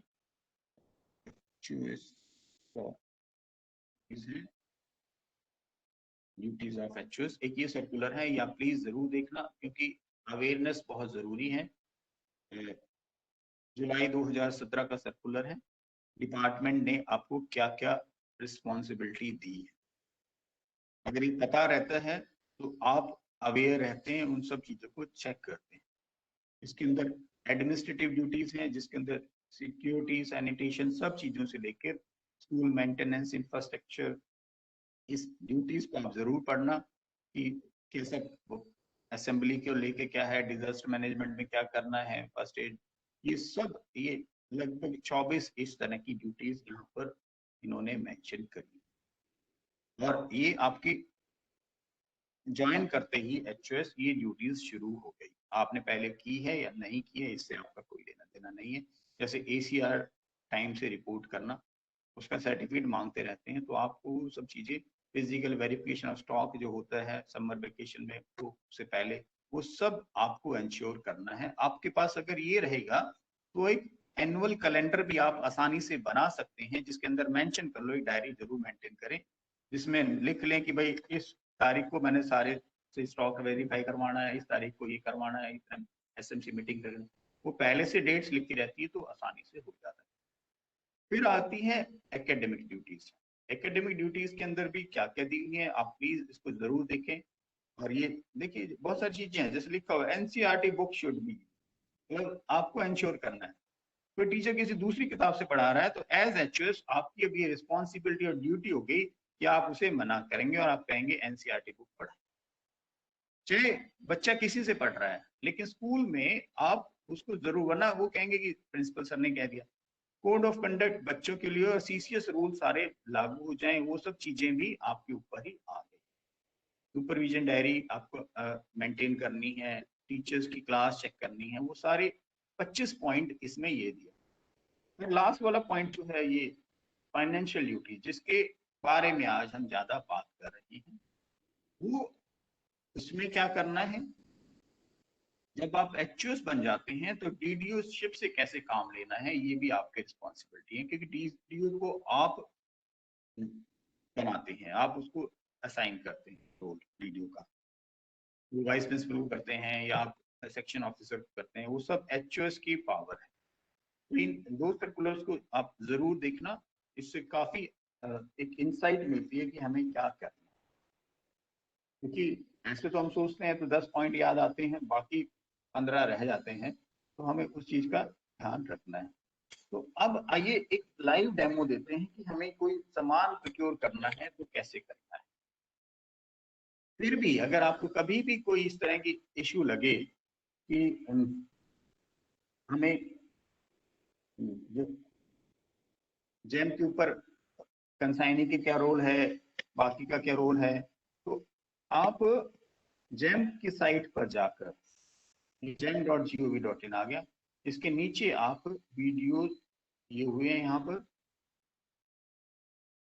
नीचे यहाँ पर आप देख सकते हैं रिसोर्सेज के अंदर कि भाई हैंडबुक है, यहाँ पर ट्रेनिंग से संबंधित। तो आप कोई चीज समझ में ना आए तो आप यहाँ से उसको जरूर देख सकते हैं। फिर भी कोशिश करिए सब कुछ बताने की, और आप कभी भी हमसे बात भी कर सकते हैं। नंबर मैं यहाँ पर शेयर करूंगा अभी। तो मैंने बताया था जब भी हम जैम अकाउंट खोलेंगे तो हम लॉग इन करेंगे। लॉग इन करेंगे तो यूजर आईडी पूछ रहा है।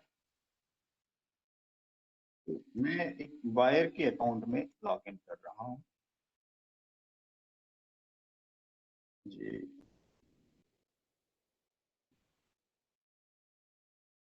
इसे डालेंगे, ये ईमेल आईडी का पासवर्ड मांग रहा है, जो गवर्नमेंट ईमेल आईडी यहाँ पर जुड़ी हुई है। जैसे हम इसे डालेंगे हम अकाउंट में लॉग इन हो गया। अब बायर अकाउंट में पहुंच गए। ये बता रहा है कुछ पेंडिंग पेमेंट्स है, उसका रिमाइंडर उन्होंने। यहाँ पर मैं बताऊं, आप कई बार आप कहेंगे कि जी नाम बदलना है किसी का, ये करना, तो ये जो यहाँ नाम दिख रहा है ये इस यूजर का नाम, यहाँ आपका नाम आना चाहिए। अगर आपका नाम नहीं है, किसी पहले वाले एचएस का नाम है, तो आप कैसे चेंज करेंगे? उसको चेंज करने का तरीका है, तो आप खुद कर सकते हैं। यहीं से माई अकाउंट पे क्लिक करेंगे, यहाँ लाए माई अकाउंट पे क्लिक किया, माई अकाउंट पे क्लिक करते ही लेफ्ट साइड में एक लिस्ट खुल गई। आप देख पा रहे हैं यहाँ पर update mobile, change email, change password. तो यहाँ पर इसके पासवर्ड चेंज करने से कुछ नहीं होगा, क्योंकि ईमेल आईडी के पासवर्ड से चलता है। हम यहाँ बता रहे हैं कि नाम बदलना है, तो आप जो पहले वाले एचओएस का नाम आ रहा है तो यहाँ पर आएगा। जैसे यहाँ पर आ रहा है नॉट ओम, क्योंकि ओम प्रकाश जी का अकाउंट है। तो जब हम जैसे इस पे क्लिक करेंगे, ये आधार नंबर और आधार में से लिंक्ड फोन नंबर, ये दो चीज पूछेगा। अगर यहाँ आप अपना आधार नंबर और अपना आधार से लिंक फोन नंबर डाल देंगे और वेरीफाई आधार कर देंगे, तो ये अकाउंट आपके नाम ट्रांसफर। इसके लिए आपको किसी से कुछ कहने की जरूरत नहीं है। कंसाइनी एक चला गया, दूसरा कंसाइनी आपने बना दिया। तो कंसाइनी अकाउंट में लॉगिन कीजिए, उसके नाम पर यहाँ पर माई अकाउंट पे क्लिक कीजिए, यहाँ उसका नाम आएगा नॉट, मान लीजिए मैं कंसाइनी हूँ तो इसमें लिखा होगा नॉट मनदीप। नॉट मनदीप पे क्लिक करेंगे तो जिसका भी हम आधार नंबर और फोन नंबर डालेंगे, ये अपने आप आधार से डाटा ले लेगा। इसलिए मैं कह रहा हूं कि यहाँ पर हम ये नहीं कह सकते मुझे किसने बना दिया, मैं तो कंसाइनी नहीं था भैया। आधार से ओटीपी आया है, आधार से डाटा लिया, आपने ओटीपी बताया, तभी आपका नाम ऐड हुआ। इसलिए इसके ऊपर जो ट्रांजेक्शन हुई है उसकी रिस्पॉन्सिबिलिटी आपकी है। बिना उस एम्प्लॉय के पता चले तो कुछ नहीं हो सकता। इसके ऊपर कोई ऑर्डर भी प्लेस होगा तो ओटीपी जरूर आधार के फोन नंबर पर आएगा, और वो कह सकता है कैसे आया, ऑर्डर प्लेस नहीं किया मैंने, ये कहां से आ गया। तो ये यहाँ से नाम चेंज करने का तरीका। अब यहाँ पर हम बात करें कि कोई ऑर्डर प्लेस करना है। आप में से कोई साथी बताएं कि क्या खरीदना चाहते हैं आप?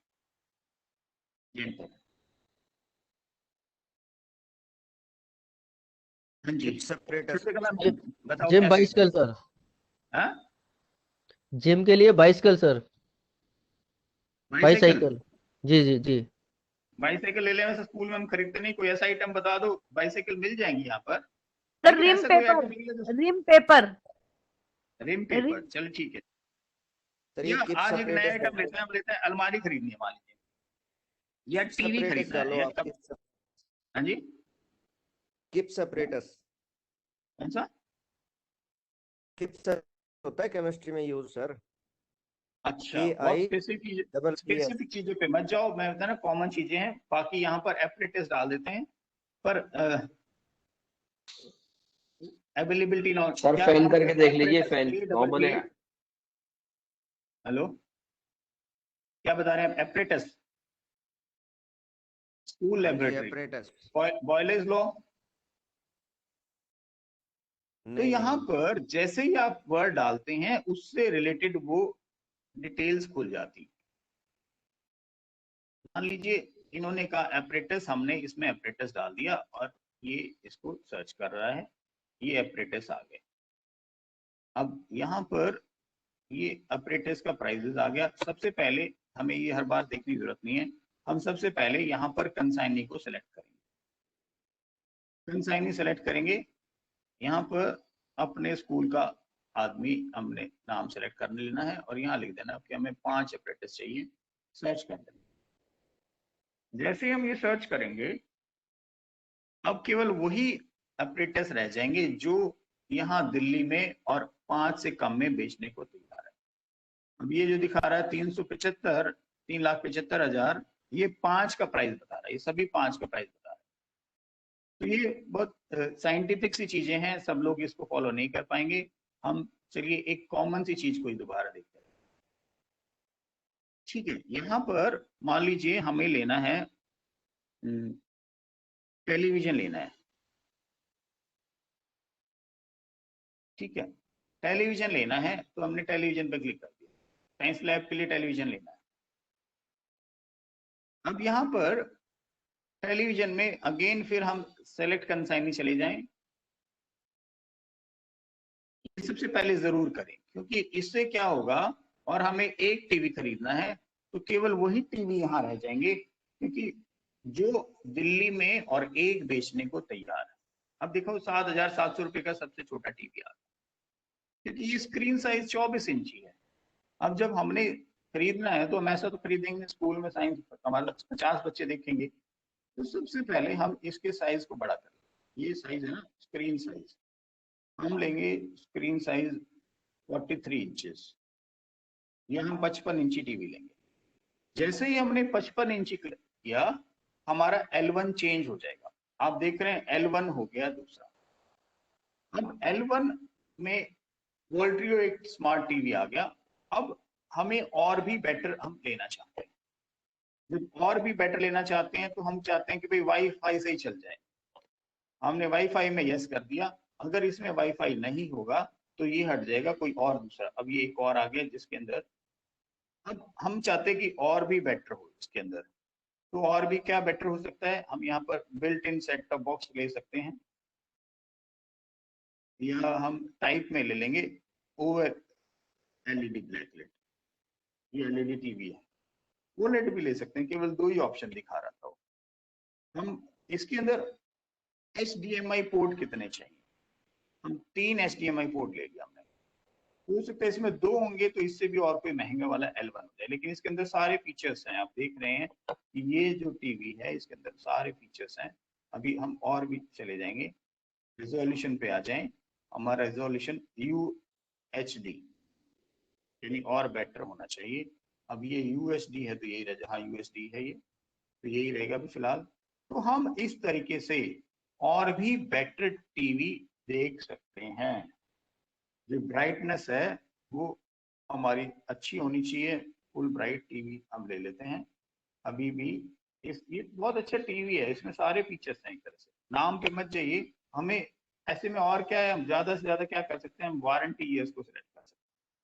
हमें वो चाहिए भाई जो कम से कम 3 साल की वारंटी है। तो अगर इसकी 3 साल की होगी तो रुकेगा, वरना यहाँ पर ये देखिए अब एक दूसरा टीवी आ गया जो 3 साल की वारंटी, 3 साल तक कुछ भी हो गया उसको खरीद लेंगे। अब ऐसे में हम अमाउंट ज्यादा है, हमें कंपेयर करना पड़ेगा। कंपेयर करने के लिए हमने यहाँ पर देखिए ऐसे रैंडम दिखा रहा है ऊपर नीचे, तो हम यहाँ पर लो टू हाई सेलेक्ट कर लेंगे। प्रोडक्ट्स में लो टू हाई, सबसे सस्ते वाला टीवी आ गया, ये एज कंपनी का है, फिर वोल्टीरियो का है, ये सेकंड आ गया, कंपेयर कर लिया, नीचे ऐड होते जा रहे हैं ना। और थर्ड और हमने अब एज को नहीं कर सकते, हमें एक और कंपनी लेनी पड़ेगी।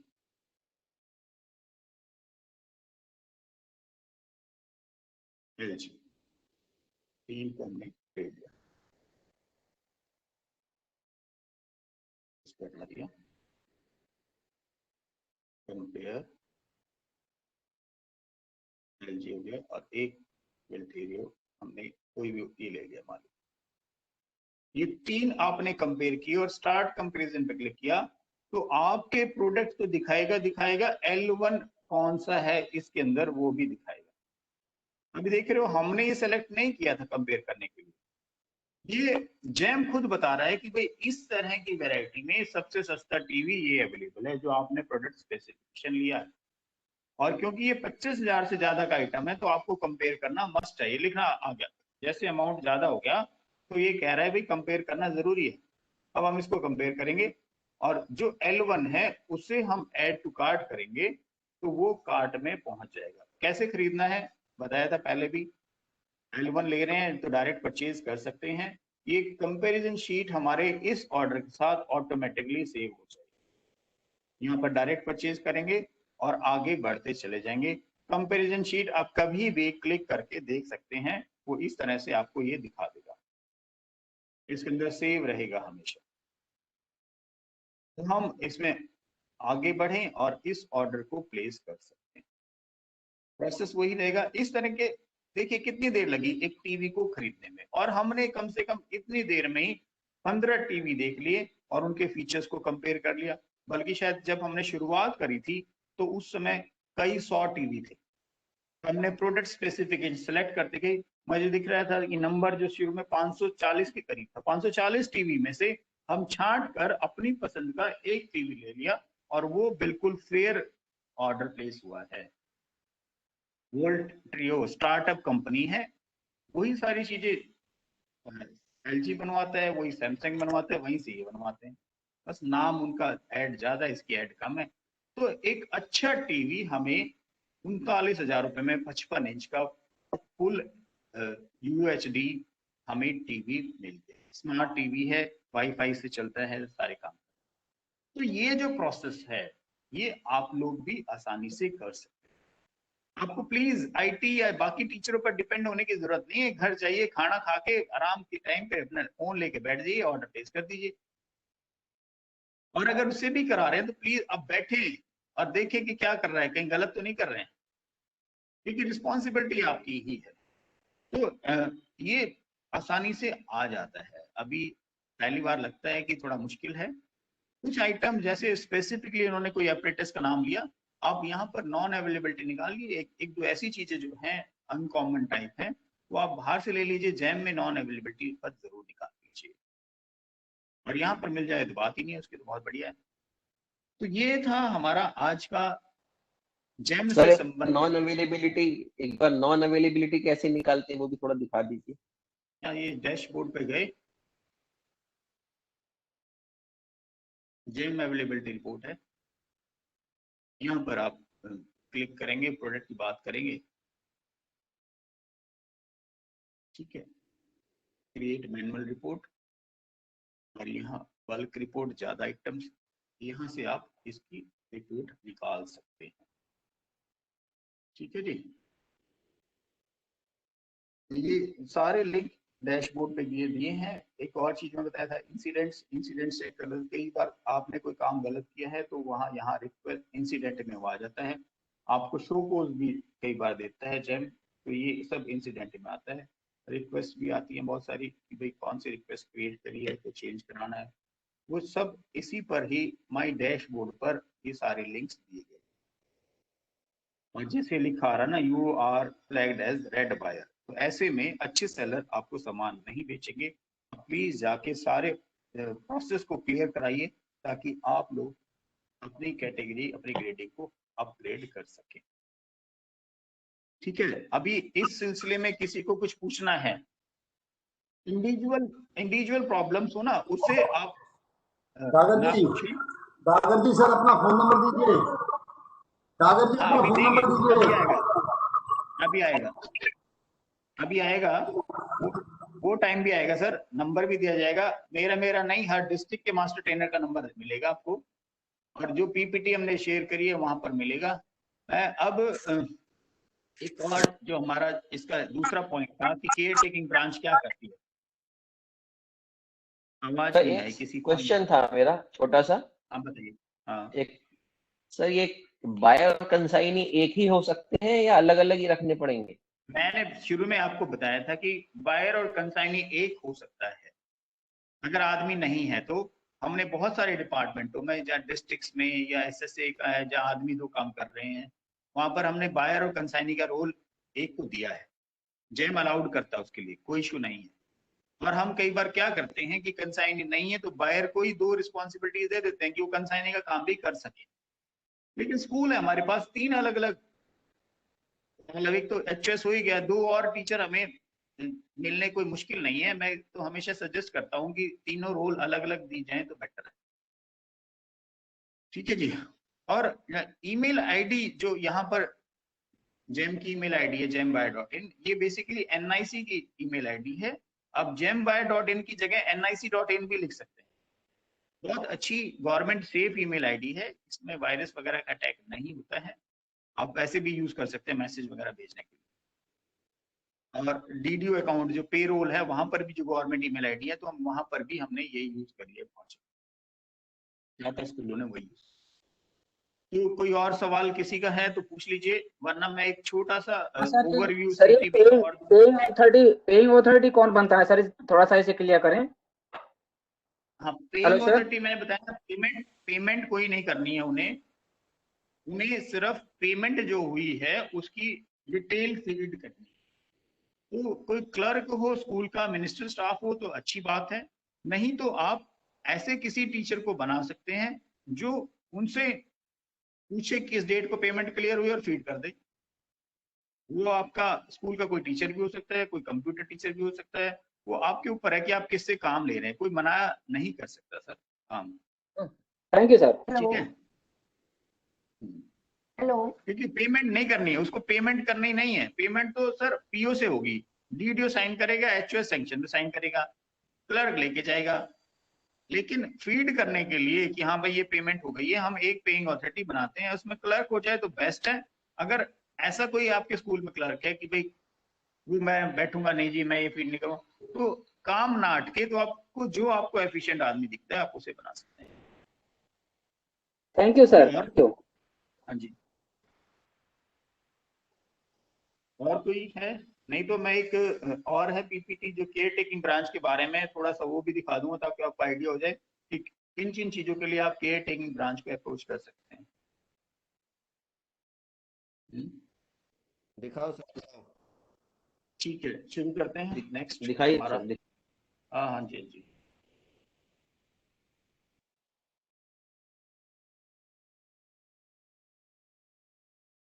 Excuse me sir. हाँ जी, हेलो सर, आप सुन सकते हैं मुझे? मैम।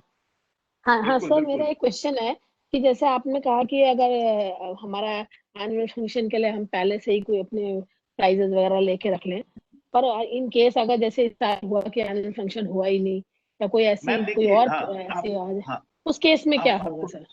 मैं बता तो रहा हूँ ना, फंड अलॉट हो जाता है अप्रैल में। फंड अलॉट होने बिना कोई सामान नहीं खरीदेंगे आप।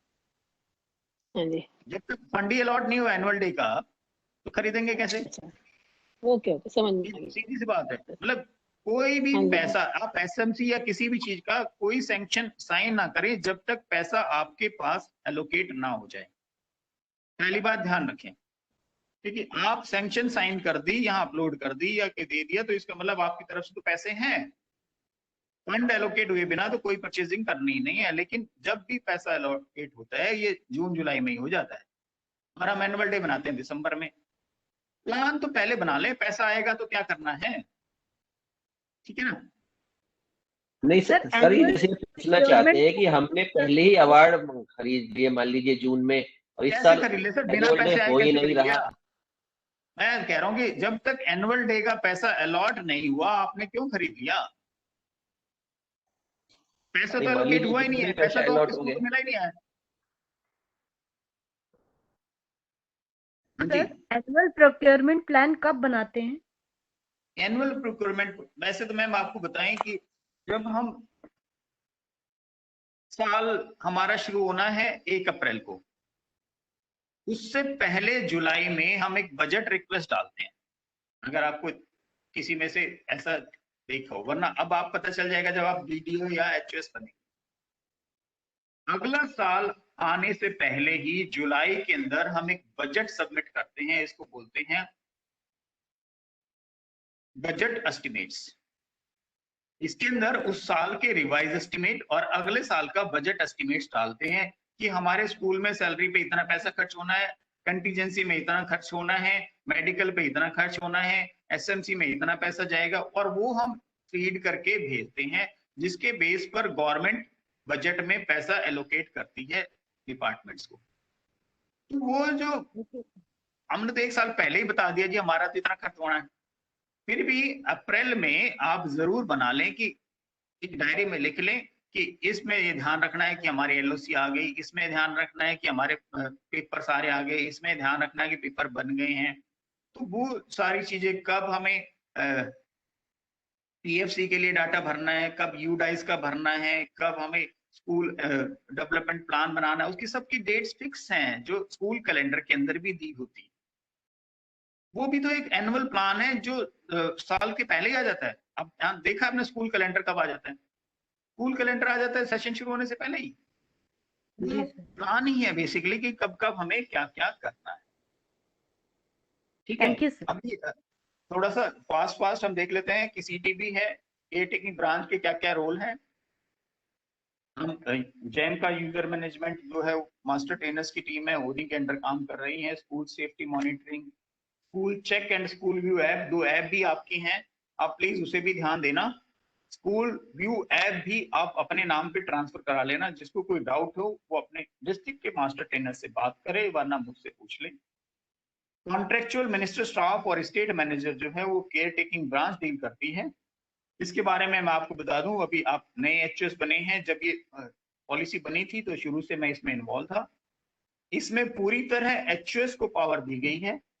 एचओएस जब चाहे किसी भी मिनिस्ट्रियल स्टाफ को जो कॉन्ट्रेक्चुअल है या स्टेट मैनेजर है, अगर वो उसकी बात नहीं सुन रहा है या हेल्पिंग हैंड नहीं है, एमआईएस पर जाकर उसका रिलीविंग निकाल के उसके हाथ में दे सकता है। किसी से पूछने की जरूरत नहीं है, किसी को बताने की जरूरत नहीं है, कोई परमिशन लेने की जरूरत नहीं है। नया अपॉइंट करना है तो नया आप केवल दी गई लिस्ट से ही अपॉइंट करेंगे जो एमआईएस पर यानी आपके स्कूल के आईडी पर दी हुई है। वहां से जितने नाम है उसको बुलाएंगे, इंटरव्यू लेंगे, हाईएस्ट मार्क्स वाले को अपॉइंट करेंगे। तो अपॉइंट करना और उसे हटाना, टर्मिनेट करना, ये आपके पावर में है। अगर आपने हटा दिया, आपको कोई ये नहीं कह सकता कि आपने इसे क्यों हटा दिया, आपने नोटिस क्यों नहीं दिया, आपको ये फॉलो करना था, ये प्रिंसिपल फॉलो करना था। नहीं, पूरी तरह से एचओएस के ऊपर है। कितने स्टेट मैनेजर जो हावी होने की कोशिश करते हैं, प्रिंसिपल्स ने उन्हें हटा दिया, वो फिर हेडक्वार्टर के चक्कर काट काट के जूते गिर जाते हैं, लेकिन उन्हें कोई दोबारा रखवा नहीं सकता, क्योंकि उनको रखने की पावर केवल एचएस को दी है, डायरेक्टर और डीडीज को भी इसके अंदर नहीं दिया गया है। ठीक है ना? तो कॉन्टेक्चुअल मिनिस्टर स्टाफ को कैसे रखना है, उसकी रिपोर्टिंग वगैरह आप सीटीबी से पूछ सकते हैं। आधार बेस्ड बायोमेट्रिक अटेंडेंस अभी तो बंद है, वरना इसको भी इम्प्लीमेंट हमारी जो टीम है मास्टर ट्रेनर्स की सीटीबी से जुड़ी है, हम ही ने किया था और उसको मॉनिटरिंग हम कर रहे हैं। एक स्कूल सेफ्टी मॉनिटरिंग होती है। आप ध्यान रखें, हर महीने के पहले हफ्ते में ही स्कूल मॉनिटरिंग चेकलिस्ट है, स्कूल सेफ्टी चेकलिस्ट, वो जरूर भरवा दें एमआईएस पर। और जो अपग्रेड है वो बाद में चेंज करते रहे पूरे महीने, लेकिन भर जरूर दें, डिफॉल्टर्स में ना आए। जो सैनिटेशन स्टाफ है आउटसोर्स, उससे रिलेटेड कोई इशू है, कम है, काम ठीक नहीं कर रहे, कोई और दिक्कत है, तो उस एजेंसीज को डील करता है सीटीबी। आप वहां में लिखिए, आपके कहे ऊपर बिल्कुल एक्शन होगा। आउटसोर्स सिक्योरिटी वर्कर हैं, वो भी केयर टेकिंग ब्रांच की तरफ से ही है। कम है, बढ़ गया। अच्छा, सैनिटेशन स्टाफ स्कूल कहते हैं बढ़वाना है, तो उसके अंदर आपको ये ध्यान रखना है, एरिया के बेस पे अलॉट होते हैं। अगर एरिया बढ़ गया है तो पीडब्ल्यूडी से एक ऑफिशियल एरिया मेजर करवाकर एक सर्टिफिकेट बनता है कि स्कूल का इतना एरिया है, उसके बेसिस पर ही आप डिमांड करें। ऐसे ही ना कहते जी 4 की जगह 5 दे दो, 5 की जगह 6 दे दो। वो एरिया के बेसिस पर आप उसको बताएंगे, एरिया बढ़ गया है तो आपको सैनिटरी वर्कर एक्स्ट्रा मिल सकते हैं। सेंट्रलाइज प्रोक्यूरमेंट भी सीटीबी करती है, जिसके अंदर डेस्क खरीदना या कई बार अलमारीज भेजते हैं, कुछ कंप्यूटर, प्रिंटर, इस तरह की जो प्रोक्यूरमेंट्स हैं वो सब यही करते हैं। तो केवल इतना ही कर ले तो अच्छा है, क्योंकि आपका टाइम हो गया है। वैसे तो कई चीजें और भी थी इसमें। अब मैं आपको जरा मैं एक दो चीजें जो नई है इसमें बताना चाहूंगा। एक मॉनिटरिंग होती है जिसके अंदर हम ये देख सकते हैं कि किस महीने में कितनी परचेजिंग हुई है, फिर कौन सा सेलर ने सबसे ज्यादा सामान बेचा है और कितने का सामान बेचा है, वो सारी चीजें आ जाती है जब हम उस पर क्लिक करते हैं। इवन मान लीजिए हमें देखना है आपके स्कूल का, देखना कोई एक स्कूल है XYZ, उसके ऊपर क्लिक करेंगे, नाम सर्च करेंगे, ये आ जाएगा कि उसने किस किस सेलर से कितने कितने अमाउंट में कौन कौन सा सामान कब कब खरीदा है। कई बार हमें ऐसा लगता है और रिपोर्ट में भी कई बार आया है, उठाई गई बात, हायर अथॉरिटीज ने इसके बारे में चिंता भी करी है कि एक स्कूल एक ही डीलर या 2 डीलर या 3 डीलर से ही क्यों सारा सामान खरीदता है। तो आप लोग भी इस तरह की बातों की नजर में ना आए, तो ध्यान रखना प्लीज। जैम पर जब हम खरीदते हैं तो ऐसा नहीं होता, इतने चांसेस नहीं होते कि एक ही डीलर हर बार आएगा। तो ये सब ध्यान रखते हुए हमारी इसके अंदर कैसे ईमेल आईडी अपडेट करनी है, मैं अभी उस पर आ जाता हूँ। लिस्ट के ऊपर लिस्ट है, हाँ लिस्ट जो आपके काम की है, ये लिस्ट है जी।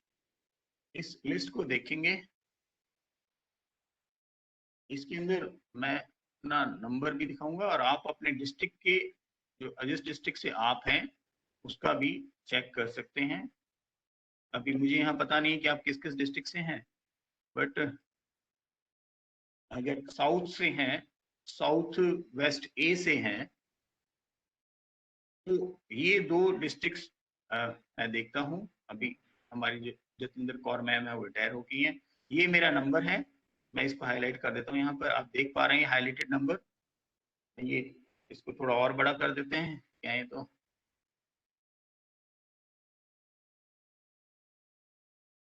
ये मेरा नंबर है। आप कभी भी आपको ऐसा लगता है कि इश्यू है, आप कॉल करके पूछ सकते हैं। कोशिश करेंगे आपकी प्रॉब्लम्स को आपको हेल्प करने की, ताकि आपका स्कूल और स्मूथ चल सके, आप ज्यादा रिलैक्स होकर काम कर सके। उम्मीद है आप सब ने इस सेशन से थोड़ा बहुत कुछ पाया होगा और आप सबने बड़े ध्यान से सुना। और कोई क्वेरीज हैं तो आप हमारी ईमेल आईडीज भी इसमें हमने दी हुई है, वरना आजकल व्हाट्सएप है, आप व्हाट्सएप कर सकते हैं। कई बार नहीं होता, फोन उठा नहीं पाते तो आप हेलो सर, एक पूछना है सर। हाँ जी सर, ये क्वेश्चन थोड़ा सा अलग है लेकिन मैं फेस कर रही हूँ। क्या पोस्ट रिटायरमेंट पे लोगों के मेडिकल बिल लगाने होते हैं? बिल्कुल लगा सकते हैं। अगर देखिए वहां उसमें नॉन अवेलेबिलिटी अगर वहां से आई है कि दवाई नहीं थी, डिस्पेंसरी लिख के दे रहे हैं, तो वो कहाँ जाएंगे? उन्होंने पैसे खर्च किए हैं। अदरवाइज अब क्या हो गया है, दवाइयाँ सारी डिस्पेंसरी अलॉट कराता है, कैशलेस ट्रीटमेंट है। पोस्ट रिटायरमेंट का अगर बिल आएगा तो केवल दवाई का ही आएगा, और वो दूसरी दवाई का आएगा जिसमें डिस्पेंसरी ये कहते हैं कि हमारे यहाँ दवाइयाँ अवेलेबल नहीं। अदरवाइज सर कुछ नहीं करना आता है ना, ओपीडी का भी आता है? नहीं, ओपीडी नहीं आएगा सर आता है उनके लिए सबका। सर, वहाँ पे उन्होंने ओपीडी का भी दिया और दवाई का भी दिया। इसके बारे में आप इंडिविजुअल कंसर्न से बात करें तो अच्छा है। मैं इसमें राइट पर्सन नहीं हूँ सजेस्ट करने के लिए, और मैं अथॉरिटी नहीं हूँ कहने के लिए यहाँ की क्या करना है आपको। बाकी रूल ये कहता है, आप BGHS को भी लिख सकते हैं, वो उनको कहें कि लिखे कि कैशलेस क्यों नहीं दे रहे, क्योंकि हर रिटायर्ड आदमी को कैशलेस ट्रीटमेंट मिले। हाँ सर, यही मैंने बोला कि ये तो बाकी आप इस तरह की बातें हैं आप पूछ सकते हैं बाद में फोन करके, तो क्योंकि आप सबका टाइम हो गया है, हम थोड़ा ओवर हो गए हैं 5 मिनट ऊपर, तो सॉरी उसके लिए। टाइम मैनेजमेंट मेरा सही नहीं रहा आज, थोड़ा लग रहा है। और आप सब उम्मीद है कि हाँ जी प्लीज मैम, आप सबसे बहुत बहुत धन्यवाद। थैंक यू सर, बहुत बढ़िया। Thank you sir, very nice and knowledgeable session. बहुत बेहतर चलाएं, thank you sir, very informative session हो, और एक बहुत अच्छे एक्चुअल से दो। इसी के साथ धन्यवाद। Thank you. नमस्कार सर, नमस्कार। Dagar sir, thank you Mandeep. नमस्कार sir, thank you so much Mandeep sir. Sir आप म्यूट पे हैं। अभी किसी पार्टिसिपेंट Thank की you, कोई sir. क्वेरी अगर है तो पूछ लीजिए please.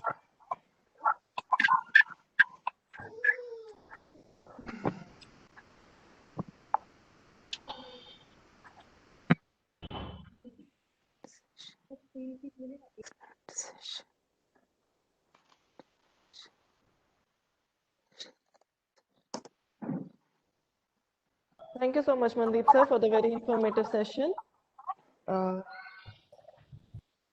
Thank you so much, participants. Thank you, madam. Thank you, madam. Thank you so much, everyone. Thank you, ma'am. Thank you, ma'am. Thank you. We'll meet for the next session at 12:30. Thank you, ma'am. Okay, ma'am. Thank you so much. Thank you so much.